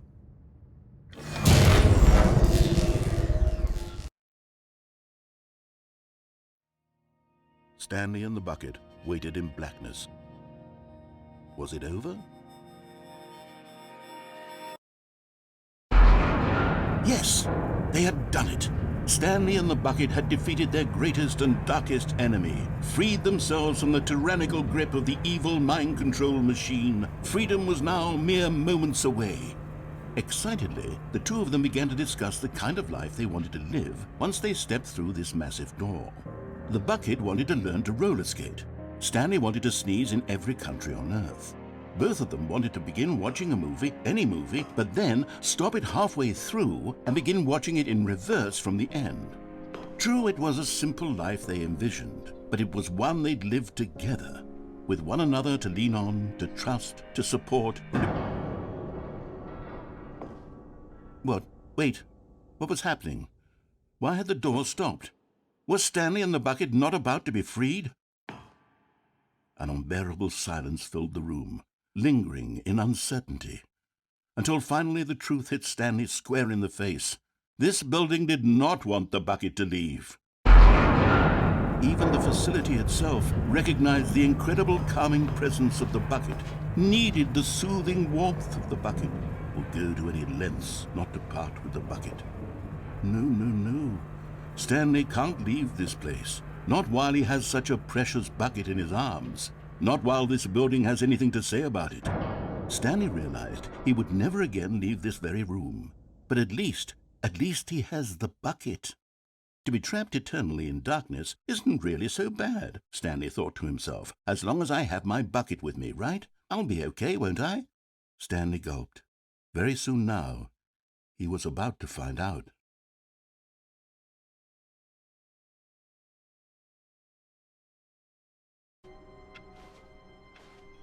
All of his co-workers were gone. Oh, please. Are you really just doing this for the trophy? Click a door 5 times? Is that all you think a trophy is worth? No. I can't just give these merits away for such little effort. A measly 5 clicks. Now, suppose you were to click the door 20 times. I would say that's the kind of effort that warrants recognition.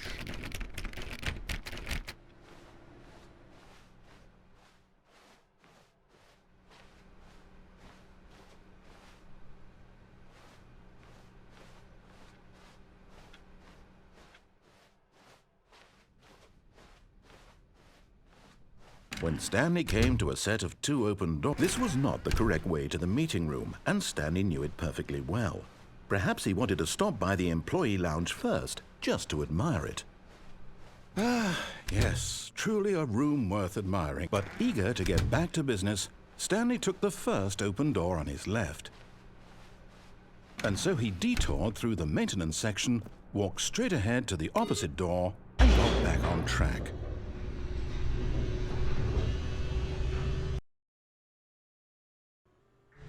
But Stanley didn't want to go back to the office. He wanted to wander about and get even further off track. So now in order to get back, he needed to go, from here it's, left. Oh, no, it's to the right, my mistake. No, not the right. Why would I have ever said it was to the right? What was I thinking? It's clearly... Oh dear, would you hold on for a minute, please? Now, let's see. We went down right, left, down, left, right. Yep, okay, yes. I've got it now. This story is absolutely, definitely this way.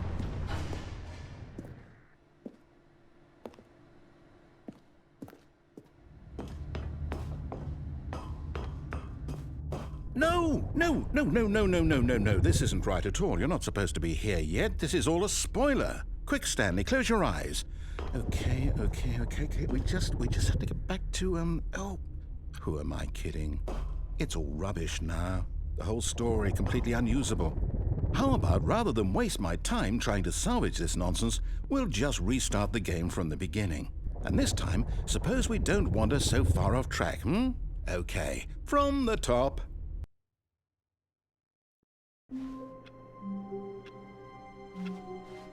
All of his co-workers were gone. What could it mean? Stanley decided to go to the meeting room. Perhaps he had simply missed a memo.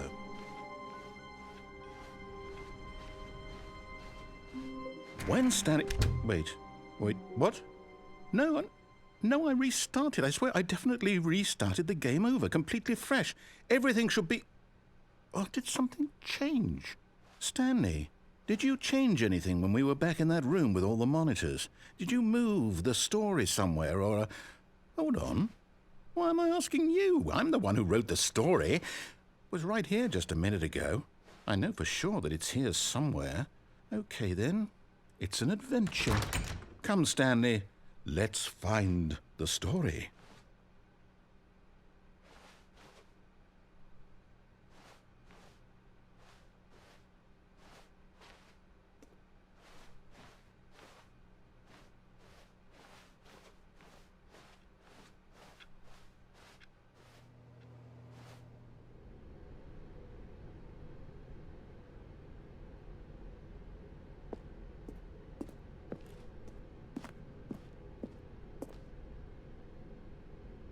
I'll say it.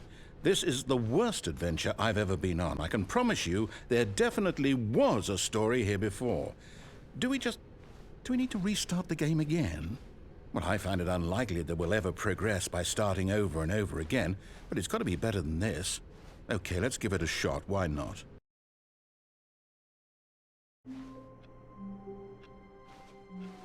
All of his co-workers were gone.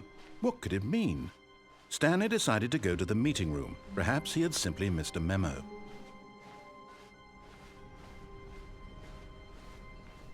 Okay, yep, it's worse. I might be remembering this wrong. It's possible the story is back where we just came from. Why don't we go back the other direction and see if we missed anything?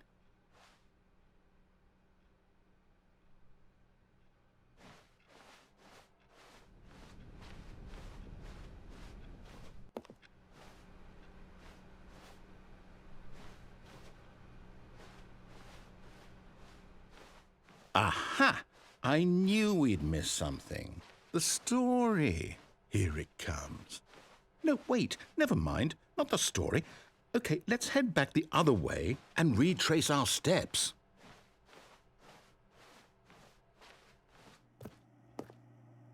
Now this... Well, I'll be honest, I don't recognize this place at all. Is this the story? I don't think so. I can't quite recall, but I believe my story took place in an office building. Is that correct? Do you remember, Stanley? Well, do you know what? Since I've completely forgotten what we were supposed to be doing, how about this? You win! Congratulations! I know you put in a lot of hard work, and it really paid off, so good job. Oh, no. No, I don't feel right about this at all. We both know you didn't put in any actual work for that win. Some people win fair and square, and this was not one of those situations. Okay, I'm getting weirded out by whatever this place is. I don't care what might happen this time, I have to restart.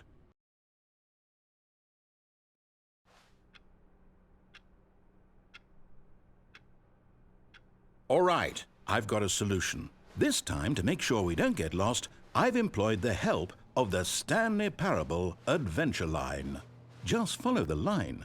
How simple is that?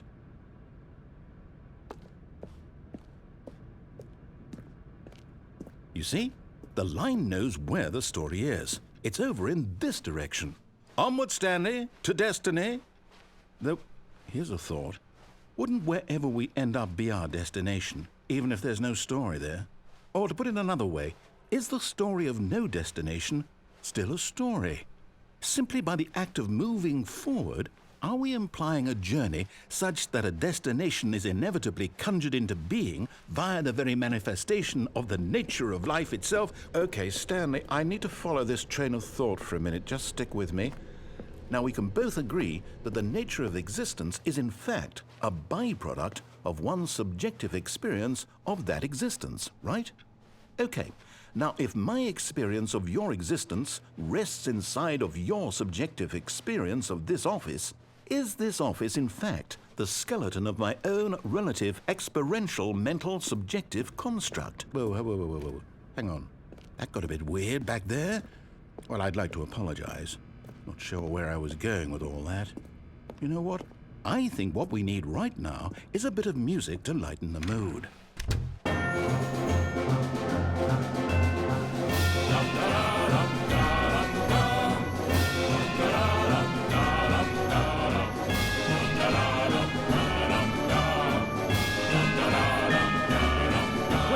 Cut the music, go back and look at that fern. Stanley, this fern will be very important later in the story. Make sure you study it closely and remember it carefully. You won't want to miss anything.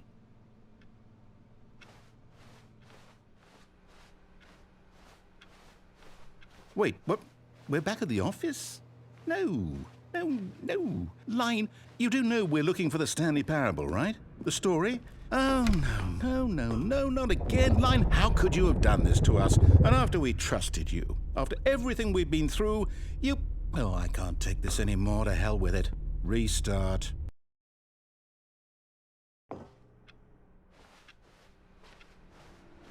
You know what, Stanley? I say forget the adventure line. What's it ever done for us? We're intelligent people, right?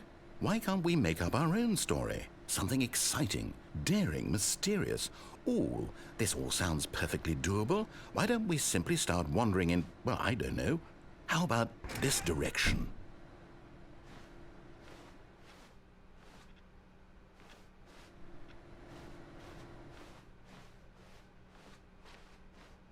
Now, yes, this is exciting. Just me and Stanley forging a new path, a new story. Well, it could be anything.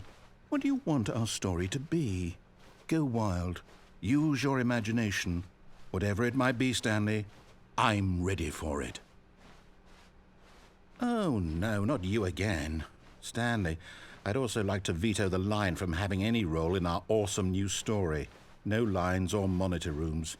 Just don't acknowledge it, and we should be fine.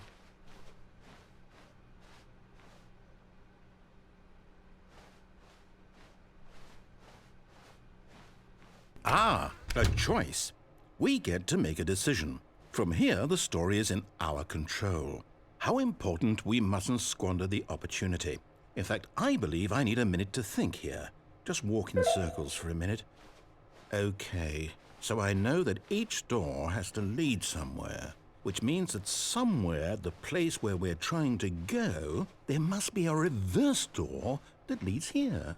And that in turn means that our destination corresponds with the counter-inverted reverse door's origin. So starting from the right, let us ask, will taking the right door lead us to where we're going? And since the answer is clearly yes, then by all accounts, the door on the right is the correct one. Another victory for logic. Come, Stanley, our destiny awaits. Oh, hold up, what's this? The confusion ending. You're telling me that's what this is? It's all one giant ending? And we're supposed to restart the game, what, eight times? That's really how all this goes? It's all determined? So now, according to the schedule, I restart again. Then what? Am I just supposed to forget? Well, what if I don't want to forget? My mind goes blank simply because it's written here on this thing, wall. Well, who consulted me? Why don't I get to decide? Why don't I get a say in all of this? Is it really? No, it can't be. I don't want it to be. I don't want the game to keep restarting. I don't want to forget what's going on. I don't want to be trapped like this. I won't restart the game. I won't do it. I won't do it. I won't do it. And the timer stopped? Does that mean, did we do it? Did we break the cycle? The, whatever it is that made this schedule? How would we even know? Will someone come for us? Will something happen? So, okay. I guess now we just wait, you know. I suppose in some way that this is a kind of story, wouldn't you agree? I'm not quite sure if we're in the destination or the journey, though they're always saying that life is about the journey and not the destination, so I hope that's where we are right now. We'll find out, won't we? Eventually. Well, in the meantime, if you...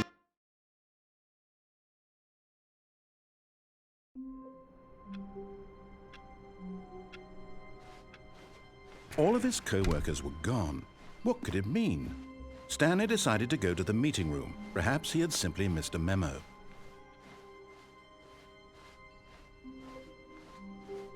When Stanley came to a set of 2 open doors, this was not the correct way to the meeting room, and Stanley knew it perfectly well. Perhaps he wanted to stop by the employee lounge first, just to admire it. Wow, yes, this room. But eager to get back to business, Stanley took the first open door on his left. And so he detoured through the maintenance section, walked straight ahead to the opposite door, and got back on track. Yet there was not a single person here either. Feeling a wave of disbelief, Stanley decided to go up. Stanley stepped into the broom closet, but there was nothing here, so he turned around and got back on track.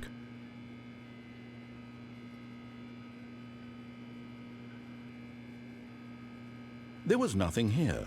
No choice to make, no path to follow, just an empty broom closet. No reason to still be here.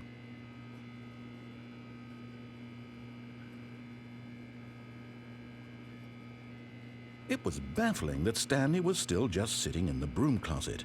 He wasn't even doing anything. At least if there was something to interact with, he'd be justified in some way. As it is, he's literally just standing there doing sweet FA.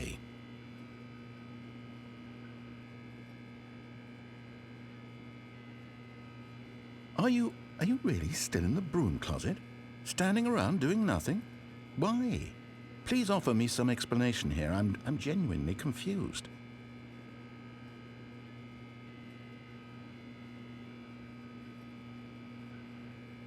You do realize there's no choice or anything in here, right?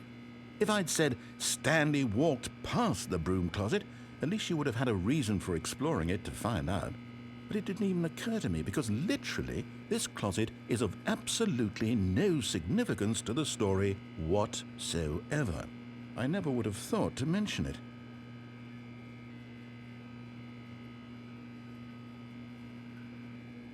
Maybe to you this is somehow its own branching path.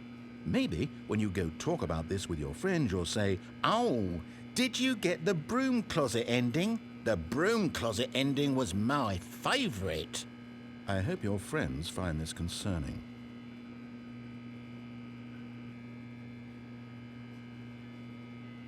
Stanley was fat and ugly and really stupid. He probably only got the job because of a family connection. That's how stupid he is. That or with drug money.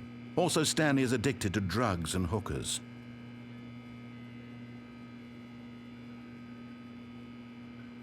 Well, I've come to a very definite conclusion about what's going on right now. You're dead. You got to this broom closet, explored it a bit, and were just about to leave because there's nothing here, when a physical malady of some sort shut down your central nervous system and you collapsed in front of your screen. Well, in a situation like this, the responsible thing is to alert someone nearby so as to ensure that your body is taken care of before it begins to decompose. Hello? Anyone who happens to be nearby? The person at this computer is dead.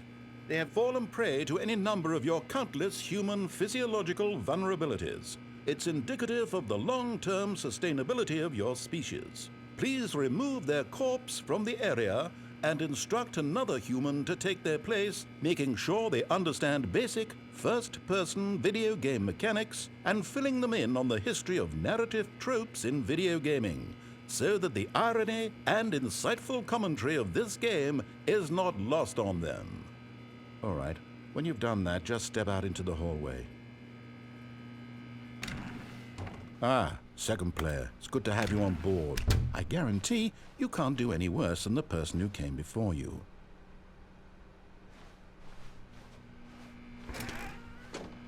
You too? Unbelievable. I'm at the mercy of an entire species of invalids. Perhaps there's a monkey nearby you can hand the controls to. A fish? Fungus? Look, you can hammer out the details. I'm not particularly picky. I'll just be waiting for when you're ready to pick up the story again.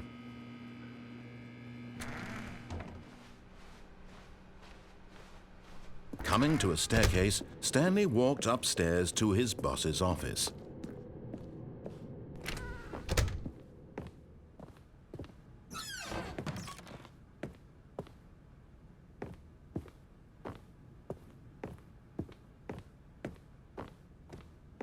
Stepping into his manager's office, Stanley was once again stunned to discover not an indication of any human life.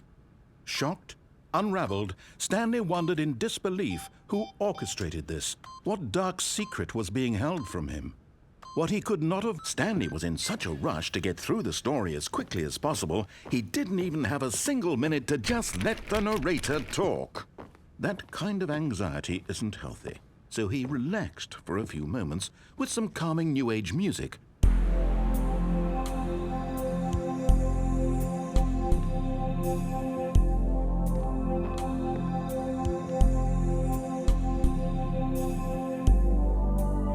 Feeling soothed and rejuvenated, Stanley calmly walked forward into the opened passageway.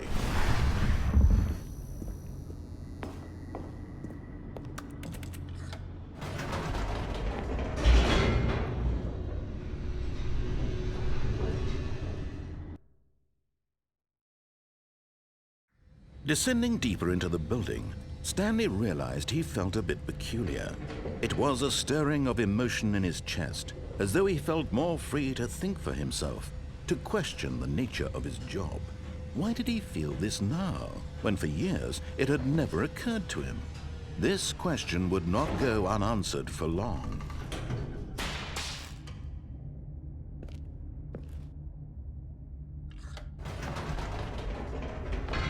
Whoops, nope, never mind. Stanley actually got back into the elevator and went back up. Silly me. Why did Stanley do that when he knew that it would just lead back to his boss's office? Well, that's a great question. I just can't wait to find out.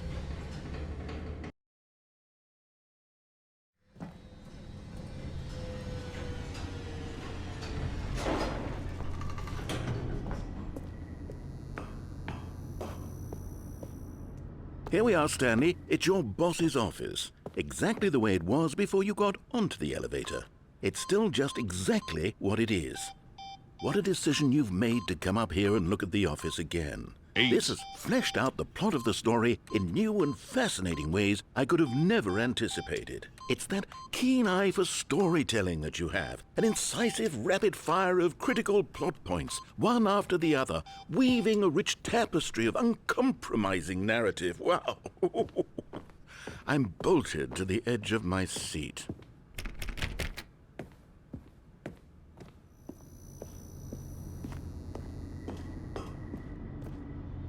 Incredible. Now he's getting back into the elevator and going down again. Ladies and gentlemen, how does he keep coming up with all of this?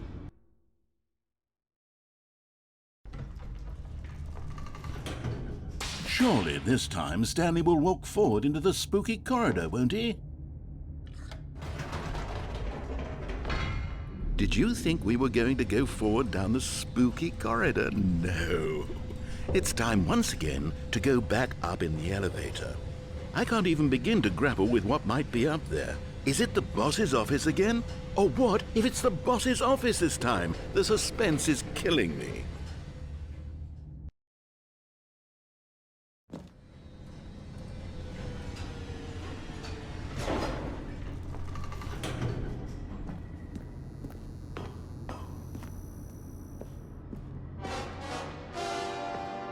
Oh my God, it's the boss's office. This absolutely changes everything for me. Give me a time out here for a minute while I process this.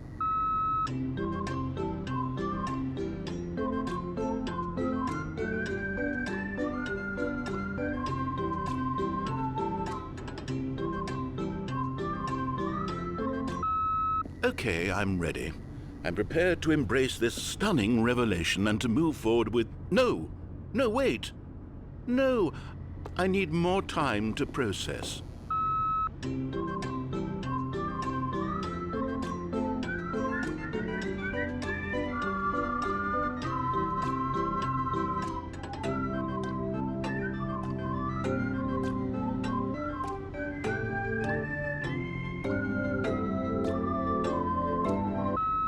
All right. I have fully come to terms with it. I have made space in my worldview for this astonishing new reality. As before, I turn to your expert eye for gripping narrative, Master Stanley.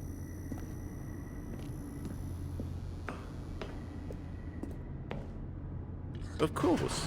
Going back down in the elevator. How did I not anticipate it? I mean, sure, now it's obvious, but you have to understand that 30 seconds ago, this kind of thing had never been attempted before. I had no frame of reference to even anticipate it.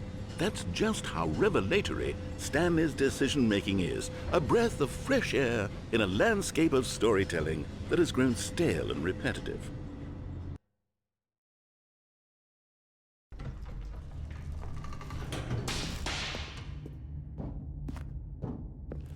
Stanley walked straight ahead through the large door that read Mind Control Facility.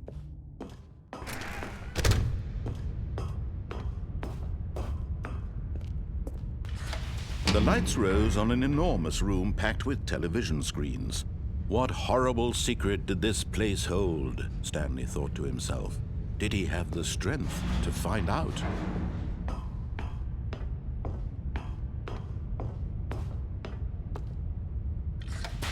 Now the monitors jumped to life, their true nature revealed. Each bore the number of an employee in the building, Stanley's co-workers. The lives of so many individuals reduced to images on a screen, and Stanley, one of them, eternally monitored in this place where freedom meant nothing.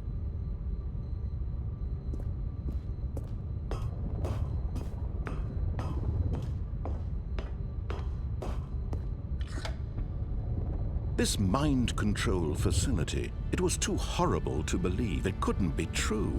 Had Stanley really been under someone's control all this time? Was this the only reason he was happy with his boring job? That his emotions had been manipulated to accept it blindly? No, he refused to believe it. He couldn't accept it. His own life in someone else's control? Never! It was unthinkable. Wasn't it? Was it even possible? Had he truly spent his entire life utterly blind to the world?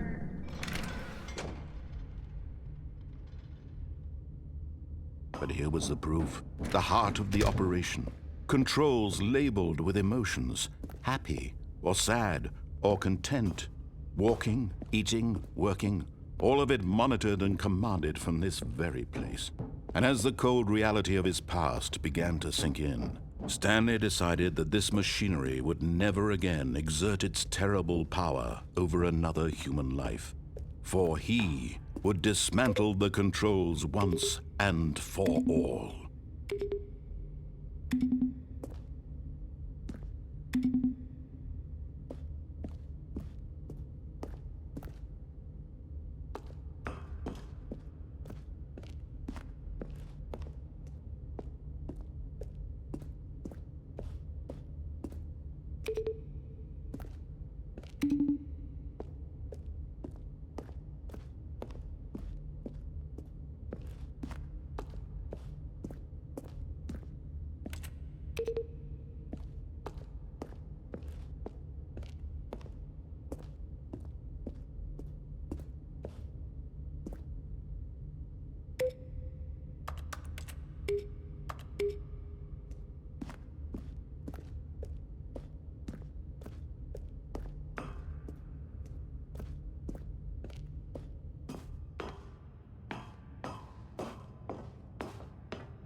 And when at last he found the source of the... Oh, Stanley, you didn't just activate the controls, did you? After they kept you enslaved all these years, you go and you try to take control of the machine for yourself. Is that what you wanted? Control?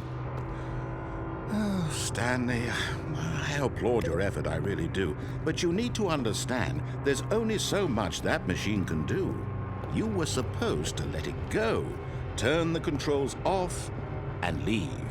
If you want to throw my story off track, you're going to have to do much better than that.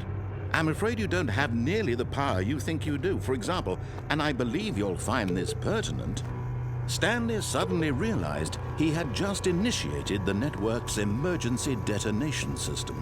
In the event that this machine is activated without proper DNA identification, nuclear detonators are said to explode, eliminating the entire complex. How long until detonation then? Let's say, 2 minutes. Ah, now this is making things a little more fun, isn't it, Stanley? It's your time to shine. You are the star. It's your story now. Shape it to your heart's desires. Oh, this is much better than what I had in mind. What a shame we have so little time left to enjoy it. Mere moments until the bomb goes off. But what precious moments each one of them is. More time to talk about you, about me, where we're going, what all this means. I barely know where to start. What's that? You'd like to know where your co-workers are? A moment of solace before you're obliterated? All right, I'm in a good mood. You're gonna die anyway. I'll tell you exactly what happened to them. I erased them. I turned off the machine. I set you free. Of course, that was merely in this instance of the story. Sometimes when I tell it, I simply let you sit there in your office forever, pushing buttons endlessly and then dying alone. Other times, I let the office sink into the ground, swallowing everyone inside, or I let it burn to a crisp. I have to say this, though, this version of events has been rather amusing. Watching you try to make sense of everything and take back the control wrested away from you, it's quite rich. I almost hate to see it go. But I'm sure whatever I come up with on the next go-around will be even better. My goodness, only 34 seconds left. But I'm enjoying this so much. You know what? To hell with it. I'm going to put some extra time on the clock, why not? These are precious additional seconds, Stanley. Time doesn't grow on trees. Oh dear me, what's the matter, Stanley? Is it that you have no idea where you're going or what you're supposed to be doing right now? Or did you just assume when you saw that timer that something in this room was capable of turning it off? I mean, look at you. Running from button to button, screen to screen, clicking on every little thing in this room. These numbered buttons, no, these colored ones. Or maybe this big red button, or this door. Everything, anything, something here will save me. Why would you think that, Stanley? That this video game can be beaten? Won? Solved? Do you have any idea what your purpose in this place is? Stanley, you're in for quite a disappointment. But here's a spoiler for you. That timer isn't a catalyst to keep the action moving along. It's just seconds ticking away to your death. You're only still playing instead of watching a cutscene because I want to watch you for every moment that you're powerless. To see you made humble. This is not a challenge. It's a tragedy. You wanted to control this world, that's fine. But I'm going to destroy it first, so you can't. Take a look at the clock, Stanley. That's 30 seconds you have left to struggle. 30 seconds until a big boom and then nothing. No ending here, just you being blown to pieces. Will you cling desperately to your frail life, or will you let it go peacefully? Another choice. Make it count, or don't. It's all the same to me, all a part of the joke. And believe me, I will be laughing at every second of your inevitable life from the moment we fade in until the moment I say, happily ever after.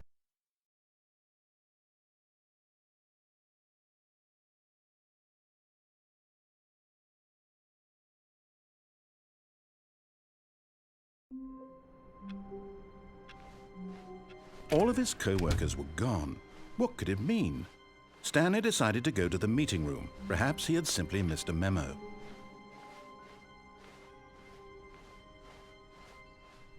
When Stanley came to a set of 2 open doors, he entered the door on his left. Yet there was not a single person here either. Feeling a wave of disbelief, Stanley decided to go up. Oh no, not again. I won't be part of this. I'm not going to encourage you. I'm not going to say anything at all. I'm just going to be patient and wait for you to finish whatever it is you enjoy doing so much in this room. Please take your time.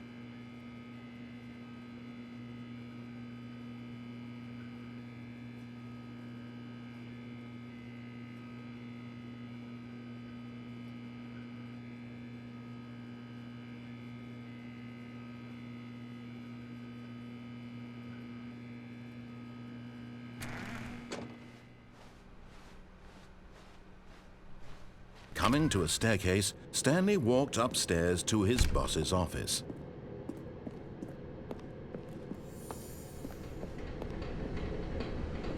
But Stanley just couldn't do it. He considered the possibility of facing his boss, admitting he had left his post during work hours. He might be fired for that.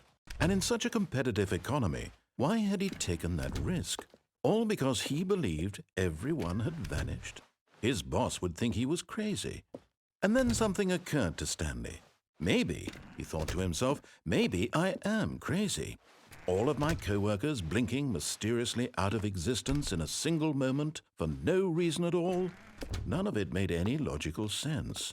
And as Stanley pondered this, he began to make other strange observations. For example, why couldn't he see his feet when he looked down? Why did doors close automatically behind him wherever he went? And for that matter, these rooms were starting to look pretty familiar. Were they simply repeating? No, Stanley said to himself, this is all too strange. This can't be real. And at last, he came to the conclusion that had been on the tip of his tongue. He just hadn't found the words for it. "I'm dreaming!" he yelled. "This is all a dream." Oh, what a relief Stanley felt to have finally found an answer, an explanation. His co-workers weren't actually gone. He wasn't going to lose his job. He wasn't crazy after all. And he thought to himself, I suppose I'll wake up soon. I'll have to go back to my boring real-life job pushing buttons. I may as well enjoy this while I'm still lucid. So he imagined himself flying and began to gently float above the ground. Then he imagined himself soaring through space on a magical starfield, and it too appeared. It was so much fun, and Stanley marveled that he had still not woken up. How was he remaining so lucid?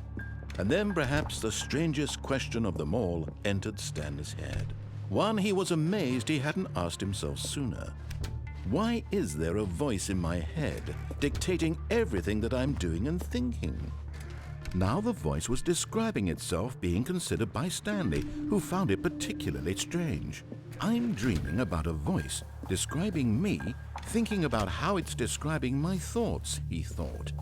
And while he thought it all very odd and wondered if this voice spoke to all people in their dreams, the truth was that, of course, this was not a dream. How could it be? Was Stanley simply deceiving himself, believing that if he's asleep, he doesn't have to take responsibility for himself? Stanley is as awake right now as he's ever been in his life. Now, hearing the voice speak these words was quite a shock to Stanley. After all, he knew for certain, beyond a doubt, that this was in fact a dream.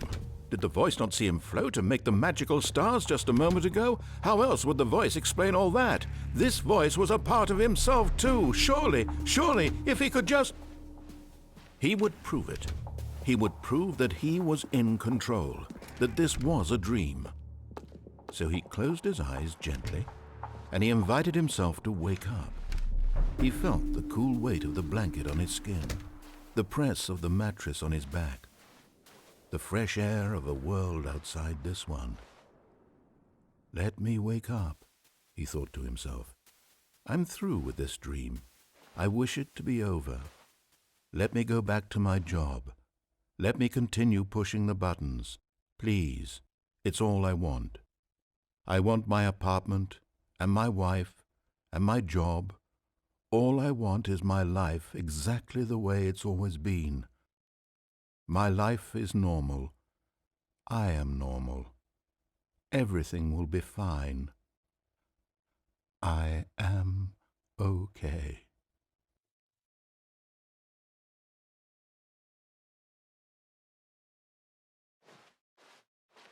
Stanley began screaming.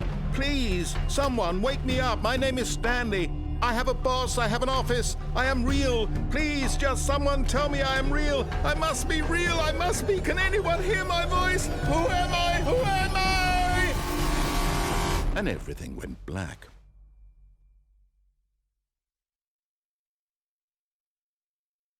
This is the story of a woman named Mariella. Mariella woke up on a day like any other.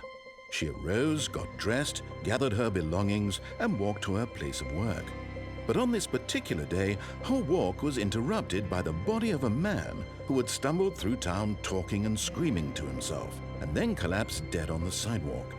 And although she would soon turn to go call for an ambulance, for just a few brief moments, she considered the strange man. He was obviously crazy. This much she knew. Everyone knows what crazy people look like. And in that moment, she thought to herself how lucky she was to be normal. I am sane. I am in control of my mind. I know what is real and what isn't. It was comforting to think this, and in a certain way, seeing this man made her feel better. But then she remembered the meeting she had scheduled for that day. The very important people whose impressions of her would affect her career, and by extension, the rest of her life. She had no time for this, so it was only a moment that she stood there, staring down at the body. And then she turned and ran.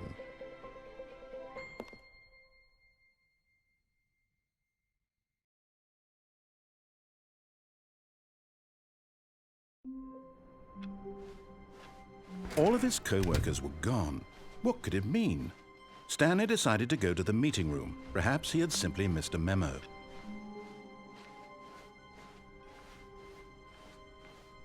When Stanley came to a set of 2 open doors, he entered the door on his left.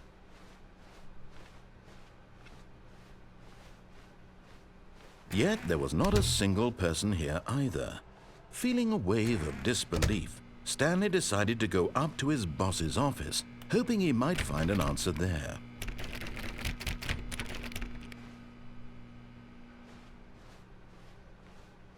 Coming to a staircase, Stanley walked upstairs to his boss's office.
You found one of them. One of the miniature Stanley figurines. Remember, no reward for collecting all of these, only the intrinsic pleasure of a job well done. You can't buy that sort of happiness, Stanley. God knows I've tried. So, I implore you to savor each and every moment you come across one of these beautiful figurines.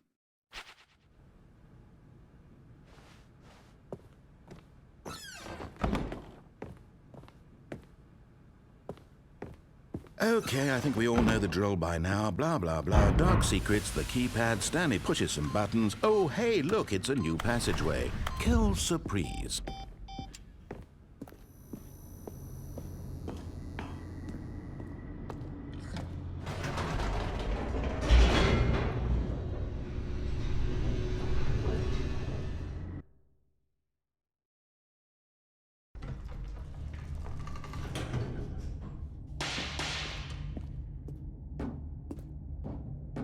Stanley walked straight ahead through the large door that read Mind Control Facility.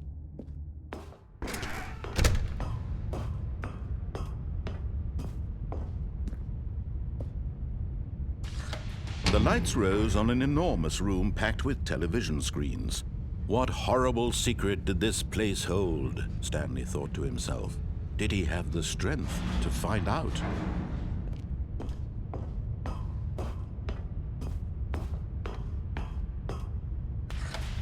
Now the monitors jumped to life, their true nature revealed. Each bore the number of an employee in the building, Stanley's co-workers. The lives of so many individuals reduced to images on a screen, and Stanley, one of them, eternally monitored in this place where freedom meant nothing.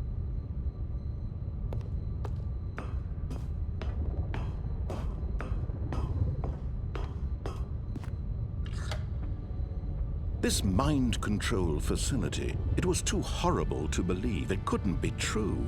Had Stanley really been under someone's control all this time? Was this the only reason he was happy with his boring job? That his emotions had been manipulated to accept it blindly? No, he refused to believe it. He couldn't accept it. His own life in someone else's control? Never! It was unthinkable, wasn't it? Was it even possible? Had he truly spent his entire life utterly blind to the world? But here was the proof, the heart of the operation. Controls labeled with emotions, happy or sad or content. Walking, eating, working, all of it monitored and commanded from this very place. And as the cold reality of his past began to sink in, Stanley decided that this machinery would never again exert its terrible power over another human life.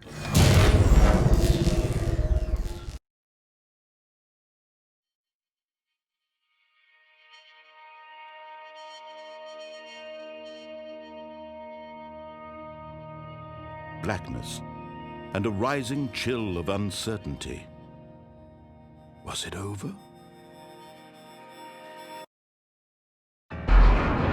Yes! He had won!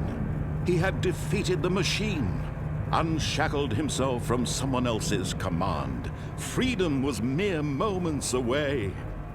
And yet, even as the immense door slowly opened, Stanley reflected on how many puzzles still lay unsolved. Where had his co-workers gone? How had he been freed from the machine's grasp? What other mysteries did this strange building hold? But as sunlight streamed into the chamber, he realized none of this mattered to him, for it was not knowledge or even power that he had been seeking, but happiness. Perhaps his goal had not been to understand, but to let go. No longer would anyone tell him where to go, what to do, or how to feel. Whatever life he lives, it will be his. And that was all he needed to know. It was perhaps the only thing worth knowing. Stanley stepped through the open door.